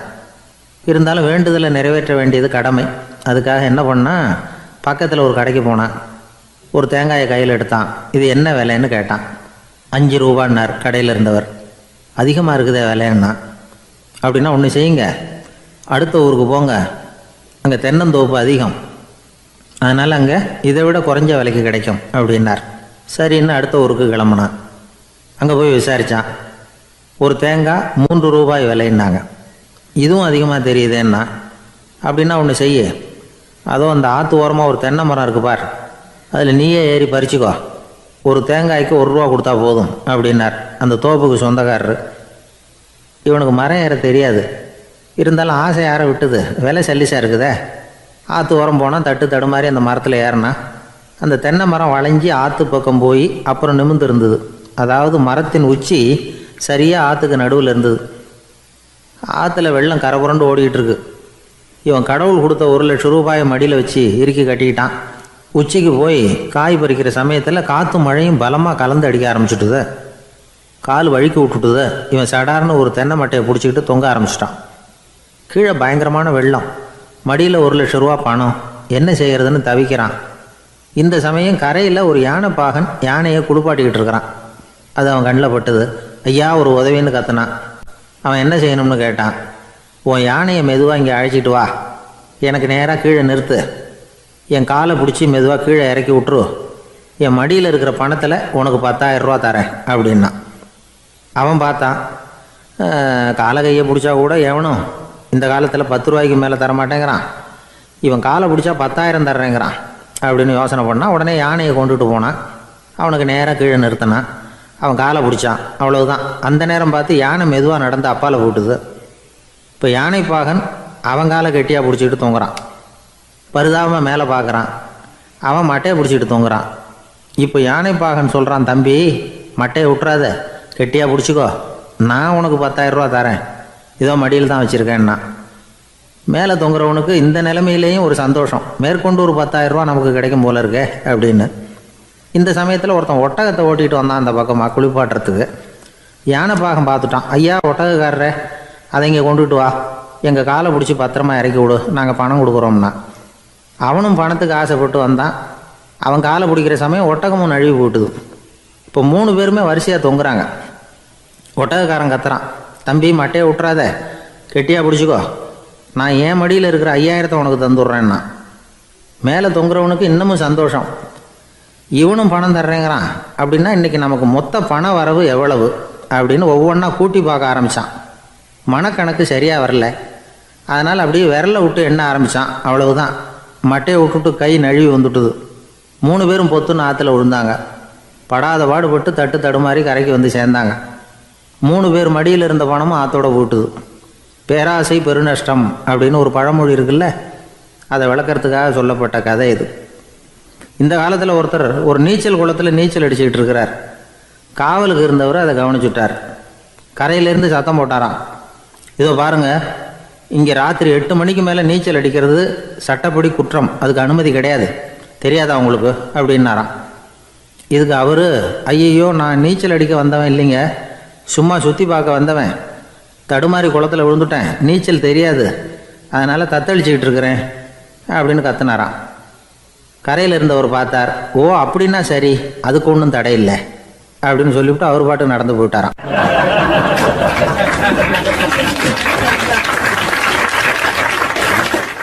நம்மள மாதிரி ஒரு ஆசாமி அவன் நம்மள மாதிரியே கற்பனை பண்ணான். அதாவது நாம தான் இந்த உலகத்துல ரொம்பவும் கஷ்டப்படுறோம், மற்றவங்க எல்லாம் சந்தோஷமா இருக்கிறாங்க அப்படின்னு அவன் நினைச்சுக்கிட்டான். அவன் ஒரு நாள் கடவுளை வேண்டிக்கிட்டானா, சுவாமி, இந்த உலகத்துல எவ்வளவோ பேர் இருக்கிறாங்க, ஒவ்வொருத்தருக்கும் ஒவ்வொரு விதமான கஷ்டம் இருக்கலாம், ஒத்துக்கிறேன், இருந்தாலும் எனக்கு அது கொஞ்சம் அதிகமா இருக்கிறது மாதிரி தெரியுது, அதனால நீங்க எனக்காக ஒரு சின்ன உதவி செஞ்சா போதும். அது வேற ஒண்ணும் இல்ல, என்கிட்ட இருக்கிற துயரங்களை இன்னொருத்தர் யாருகிட்டயாவது கொடுத்துருங்க, அவர்கிட்ட இருக்கிற துயரங்களை என்கிட்ட மாத்தி கொடுத்துருங்க, ஒரு மியூச்சுவல் டிரான்ஸ்பர், அவ்வளவுதான், அப்படி பண்ணிவிட்டா போதும் அப்படின்னு வேண்டிக்கிட்டானா. அன்னைக்கு ராத்திரியே அவன் ஒரு கனவு கண்டிருக்கான். வானத்திலிருந்து ஒரு குரல் கேட்டிருக்கு. அது என்ன சொல்லிச்சு தெரியுமா? ஏ ஜனங்களே, எல்லாரும் அவங்கவங்க கஷ்டங்களை ஒரு பையில போட்டு எடுத்துக்குங்க, அப்படி எடுத்துக்கிட்டு நேரா இந்த ஊர் எல்லையில இருக்கிற கோயிலுக்கு வந்து சேருங்க அப்படின்னு அந்த குரல். ஆஹா, கடவுள் நம்ம பிரார்த்தனைக்கு செவி சாய்ச்சுட்டார் அப்படின்னு சந்தோஷப்பட்டான் இவன். உடனே என்ன பண்ணா, தன்கிட்ட இருந்த கஷ்டத்தையெல்லாம் ஒரு சாக்கு பையில போட்டு எடுத்துக்கிட்டான். வீட்டை விட்டு வெளியில வந்தான். தெருவில் இறங்கி நடக்கிறான். அங்க பார்த்தா ஏகப்பட்ட பேர் ஆளுக்கு ஒரு பைய தூக்கிக்கிட்டு கோயிலுக்கு போயிட்டு இருக்கிறாங்க. சில பேர் மூட்டையா கட்டி தலையில சுமந்துக்கிட்டு போயிட்டு இருக்கிறாங்க. இவன் பார்த்தான். இவனுக்கு ரொம்ப ஆச்சரியமா இருந்தது. ஏன்னா எல்லாரும் வச்சிருக்கிற பைய இவன் பைய விட பெருசா இருந்தது. இவன் பை தான் இருக்கிறதுலயே கொஞ்சம் சின்னதா தெரிஞ்சது. இப்ப அவன் மறுபடியும் சாமியை வேண்டிக்கிட்டான், கடவுளே, இப்ப உள்ள சூழ்நிலையை கவனிச்சா என்கிட்ட இருக்கிற பைய பரவாயில்லன்னு தோணுது, அதனால வேற பை எதையும் மாத்த வேணாம், இதுவே பரவாயில்ல, இந்த பையோட திரும்பி வீட்டுக்கு போனா போதும்னு நினைக்கிறேன் அப்படின்னு ஏதோ நினைக்க ஆரம்பிச்சுட்டான் அவன். எல்லாரும் கோயிலுக்கு போய் சேர்ந்தாங்க. கோயில்ல அந்த குரல் மறுபடியும் கேட்டுது. எல்லாரும் அவங்கவுங்க பைகளை சோகத்துல தொங்க விடுங்க, திடீர்னு விளக்குகள் அணையும், மணி அடிக்கப்படும், அதுதான் அடையாளம். அந்த சமயத்துல இருட்டுல உங்களுக்கு வேண்டிய பைய நீங்க மாத்தி எடுத்துக்கலாம், தேர்ந்தெடுத்துக்கலாம். வெளிச்சம் இருக்கிறப்பவே உங்களுக்கு பிடிச்ச பைக்கு பக்கமா பார்த்து நீங்க நின்னுக்கலாம் அப்படின்னு சொல்லி விவரம் சொல்லிச்சான் அந்த குரல். அப்படி சொன்னதுக்கு அப்புறம் திடீர்னு விளக்கு அணைஞ்சுது, மணி அடிச்சுது. கொஞ்ச நேரம் கழிச்சு மறுபடியும் விளக்குகள்லாம் எரிஞ்சுது. இப்போ பார்த்தா எல்லாரும் அவங்கவுங்க பையையே கெட்டியா பிடிச்சிட்டு நிக்கிறாங்க. இவனும் அப்படியே நிக்கிறான். இவன் மெதுவா பக்கத்துல நிக்கிறவங்கிட்ட கேட்டானா, ஏன் நீங்க பைய கையிலேயே வச்சிருக்கிறீங்க, செவுத்துல மாட்டலையா அப்படின்னு கேட்டிருக்கான். இல்லப்பா, நீ ஏன் கையிலேயே வச்சிருக்கிறியோ அதே காரணத்துக்காக தான் நாங்களும் வச்சிருக்கிறோம். நம்ம கவலைகளை பத்தி நமக்கு ஓரளவுக்காவது தெரியும், ஆனா மற்றவங்க கவலைகள் நமக்கு பரிச்சயம் இல்லாதவை, பழக்கம் இல்லாதது. அதனால நமக்கு தெரிஞ்ச கவலைகளை சமாளிக்கிறது சுலபம். தெரியாததை சமாளிக்கணும்னா மறுபடியும் ஆரம்பத்தில இருந்து ஆரம்பிக்கணும். அதனால பழைய நண்பர்களோட வாழறது தான் மேல் அப்படின்னு ஆனான். அதுக்கப்புறம் அவன் தன்னோட பைய போதும்னு வீட்டுக்கு திரும்பி வந்துட்டானான். இது ஒரு பெரியவர் சொல்லி இருக்கிற கதை. அதனால நம்ம கிட்ட இருக்கிற கஷ்டங்கள் தான் பெருசு, அதை இன்னொருத்தங்கிட்ட கொடுத்துட்டு மாத்திக்கலாம் அப்படின்னு நினைக்கிறது தப்பு. இதே மாதிரி இன்னொரு சம்பவம். ஒரு ஊர்ல ஒரு நாள் ராத்திரி ஆகாயத்தில இருந்து கடவுள் குரல் கேக்குது. இந்த ஊர்ல இருக்கிற ஜனங்கள்லாம் கொஞ்சம் கவனிங்க, உங்களுக்கு ஒரு செய்தி. அதாவது இங்க இருக்கிற ஜனங்கள்லயே கொஞ்சம் கூட கவலையே இல்லாத ஆள் யாருன்னு எனக்கு தெரியணும். அதனால எல்லாரும் அவங்க கவலைகளை ஒரு பையில போட்டு எடுத்துக்கிட்டு கோயிலுக்கு வாங்க அப்படின்னாரு கடவுள். உடனே வரிசையா எல்லாரும் வர ஆரம்பிச்சாங்க. எல்லார் கையிலயும் பை இருந்தது, சின்னதும் பெருசுமா. கவலையே இல்லாத ஆள் யாருன்னு தேடினார் கடவுள். ஒரே ஒரு ஆள் மட்டும் கையில எதுவும் இல்லாம வெறும் கையை வீசிக்கிட்டு ரொம்ப ஜாலியா நடந்து வந்துகிட்டு இருந்தான். கடவுள் அவங்ககிட்ட போனார். ஏன்பா உனக்கு கவலையே இல்லையா அப்படின்னு கேட்டார். எனக்கும் சில கவலைகள்லாம் உண்டு அப்படின்னு அவன். எங்க அதெல்லாம்னு கேட்டிருக்காரு கடவுள். பின்னாடி லாரியில வந்துகிட்டு இருக்கு அப்படின்னு அவன்.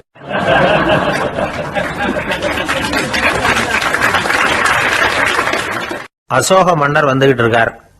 அவருடைய ஆலோசகர்கள் எல்லாம் பக்கத்துல வந்துகிட்டு இருக்கிறாங்க.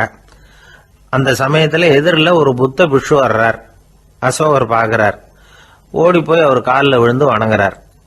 அசோக மன்னரின் தலை அந்த புத்த துறவியின் பாதத்துல பட்டுக்கிட்டு இருக்கு. பக்கத்துல நின்றுகிட்டு இருந்த அமைச்சருக்கு இது ரொம்ப சங்கடமா போச்சு. ரொம்ப வருத்தப்பட்டார். நம்ம அசோக சக்கரவர்த்தி எப்பேற்பட்டவர், அவரோட தலை ஒரு சன்னியாசியின் பாதத்துல படுறதா அப்படின்னு நினைச்சு ரொம்ப கவலைப்பட்டார். அரண்மனைக்கு திரும்பினதும் அமைச்சர் மெதுவா ஆரம்பிச்சார். அரசே, எனக்கு ரொம்ப வருத்தமா இருக்குது அப்படின்னார். எதுக்குன்னார் மன்னர். அசோக சக்கரவர்த்தியின் தலை, அதாவது அந்த சிரம் ரொம்ப மதிப்புமிக்க ஒன்று. அது ஒரு சன்னியாசியின் காலில் படலாமா அப்படின்னார். அசோகர் பதில் சொல்லல, சிரிச்சார், போயிட்டார். அதுக்கப்புறம் ஒரு சரியான சந்தர்ப்பத்துக்காக காத்துக்கிட்டு இருந்தார். ஒரு நாள் அமைச்சரை கூப்பிட்டார். எனக்கு 3 தலைகள் வேணும் அப்படின்னார். சொல்லுங்க, கொண்டுகிட்டு வரேன் அப்படின்னார் அமைச்சர். அசோகர் சொன்னார், முதல்ல எனக்கு தேவையானது ஒரு ஆட்டின் தலை, 2வது ஒரு புலியின் தலை, 3வது ஒரு மனிதனின் தலை. இதுதான் அசோகர் கேட்டது. எங்க இருந்தாலும் கொண்டு வாங்கன்னார். அமைச்சர் புறப்பட்டார். ஆட்டுத்தலை புலித்தலை கிடைச்சிட்டுது. அப்புறமா ஒரு சுடுகாட்டுக்கு போய் ஒரு மனித தலையும் சேகரம் பண்ணிட்டு ராஜா கிட்ட வந்துட்டார். அரசே, உங்கள் ஆணைப்படி 3 தலைகளையும் கொண்டு வந்திருக்கிறேன்னார். அசோகர் பார்த்தார். ரொம்ப நல்லது, இப்ப இது 3ஐயும் எடுத்துக்கிட்டு போய் சந்தையில வித்துட்டு வாங்க அப்படின்னார். அமைச்சர் அதுகளை எடுத்துக்கிட்டு சந்தைக்கு போனார். முதல்ல ஆட்டுத்தலை நல்ல விலைக்கு வித்து போச்சு. நல்ல விலை கொடுத்து வாங்கிட்டு போட்டாங்க. அடுத்தபடியா புலி தலைய ஒருத்தர் வாங்கிட்டார். அதை பாடம் பண்ணி வீட்டில் மாட்டி வைக்கலாமே அப்படின்னு நினைச்சு அதையும் வாங்கிட்டு போட்டார். மனித தலையை மட்டும் வாங்கறதுக்கு யாரும் முன் வரல. எல்லாரும் அதை பார்த்துட்டு விலகி போக ஆரம்பிச்சாங்க. அமைச்சர் திரும்பி வந்தார். அரசே, இந்த தலையை மட்டும் யாரும் வாங்க மாட்டேங்கிறாங்க அப்படின்னார். சரி, பரவாயில்ல, இதை இலவசமாவே எனாமாவே யாருக்கிட்டையாவது கொடுத்துட்டு வந்துருங்க அப்படின்னார். அமைச்சர் மறுபடியும் சந்தைக்கு போனார். இதை இலவசமா தரேன், இதை வாங்கிக்கோங்க அப்படின்னார். அப்பவும் அதை யாரும் வாங்கிக்கிறதுக்கு தயாரா இல்லை. மறுபடியும் திரும்பி மன்னர்கிட்ட விவரத்தை சொன்னார். இப்போ மன்னர் சொல்றார், அமைச்சரே, உயிர் இருக்கிற வரைக்கும் தான் இந்த தலைக்கு மதிப்பு. ஜீவன் போனதுக்கு அப்புறம் அதோட மதிப்பும் போயிடுது. அதனால மதிப்பு இருக்கும் பொழுதே பெரியவர்கள் பாதம் பணிந்து அந்த புனிதத்தை பெற்றுக்கொள்ளணும் அப்படின்னார். பணிவுங்கிறது வேற, அடிமைத்தனம்ங்கிறது வேற. பெரியவர்களை பணிவது நமக்கு பெருமை தரக்கூடிய விஷயம். இதை மனசுல வச்சுக்கிட்டு எப்போ காலில் விழணும், எப்போ காலில் விழக்கூடாது அப்படிங்கிறத முடிவு பண்ணிக்கணும். ஒரு சாதாரண ஆள் நடந்து வந்துகிட்டு இருந்தார். எதிரில் வந்த ஒரு பெரிய மனுஷன் ஓடி போய் அவர் காலில் விழுந்து தன்னுடைய தலையை அவர் பாதத்தில் கொண்டு போய் வச்சார். கொஞ்ச நேரம் கழிச்சு எழுந்திரிச்சு வந்துட்டார். வந்த பிறகு இவரை கேட்டேன், ஏன் திடீர்னு ஓடி போய் அந்த ஆளு காலில் விழுந்தீங்க அப்படின்னு. அவர் போட்டிருக்கிறது என்னோட காணாம போன செருப்பான்னு கண்டுபிடிக்கிறதுக்காக அப்படி விழுந்தேன் அப்படின்னார்.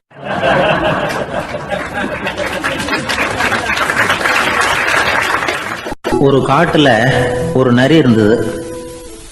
ஒரு நாள் காலை நேரம் அது தன்னுடைய இருப்பிடத்திலிருந்து வெளியில வந்தது. கொஞ்ச தூரம் நடந்து வந்தது. அப்பதான் அது தன்னோட நிழலை கவனிச்சு பார்த்தது. பார்த்தா அது ரொம்ப நீளமா பெருசா இருக்குது. காலை நேரத்துல நிழல் அப்படித்தானே இருக்கும். ஆனா அந்த நரிக்கு அந்த விஷயம் தெரியல. தன்னுடைய நீண்ட பெரிய நிழலை பார்த்து ஆச்சரியப்பட்டது. ஆஹா, நாம இவ்வளவு பெருசாவா இருக்கிறோம் அப்படின்னா என்னுடைய காலை சாப்பாட்டுக்கு ஒரு யானை இல்லைன்னா ஒரு ஒட்டகம் கிடைச்சாதான் சரியா இருக்கும் போல இருக்கு அப்படின்னு முடிவு பண்ணிக்கிட்டது. உடனே ஒரு யானை அல்லது ஒட்டகத்தை தேடி அலைஞ்சது, எங்க கிடைக்கும்னு. கிடைக்கவே இல்லை. மத்தியானம் 12 மணி ஆயிட்டுது. பசியோடு அலையுது. இப்ப தன்னோட நிழலை பார்த்தது. அது மத்தியான நிழல் எப்படி இருக்கும், அது ரொம்பவும் குறுகி போய் தெரிஞ்சுது. உடனே அந்த நரி என்ன நினைச்சுக்கிட்டு தான் தெரியுமா, காலை ஆகாரம் சாப்பிடாததுனால நம்ம உடம்பு இப்படி அழிச்சு போட்டுதே அப்படின்னு நினைச்சுக்கிட்டு தான். கொஞ்ச நேரம் கழிச்சு மறுபடியும் தன்னுடைய நிழலை பார்க்குது. அது இன்னமும் குறுகி போய் காலடியிலேயே வந்துட்டுது. அதுக்கு பயமா போயிடுது. ஐயோ இன்னும் கொஞ்ச நேரத்தில் நாம் இறந்துருவோம் போல இருக்க, இப்போ என்ன செய்யறது? இந்த சமயத்தில் ஒரு எறும்பு கிடைச்சா கூட போதும், அதை நம்ம காலை ஆகாரமாக நினச்சி சாப்பிட்டுள்ளாமே அப்படின்னு நினச்சிதான். நம்முடைய நிழல் கூட நம்மளை மாதிரியே தான் அடிக்கடி மாறிக்கிட்டே தான் இருக்குது. அது எப்பவும் ஒரே மாதிரி இருக்கிறது இல்லை. மனிதனுக்கு ஏற்படுகிற தன்முனைப்பு இருக்கு பாருங்க, ஈகோ, அது கூட ஒரு நிழல் மாதிரி தானா. அப்படி நினைக்க ஆரம்பிச்சுட்டா அதனால ஏதும் பிரச்சனை வராதான். தன்முனைப்பை நிழல் போலவே ஏற்றுக்கொள்ளுங்கள் அப்படிங்கிறது பெரியவங்க கருத்து.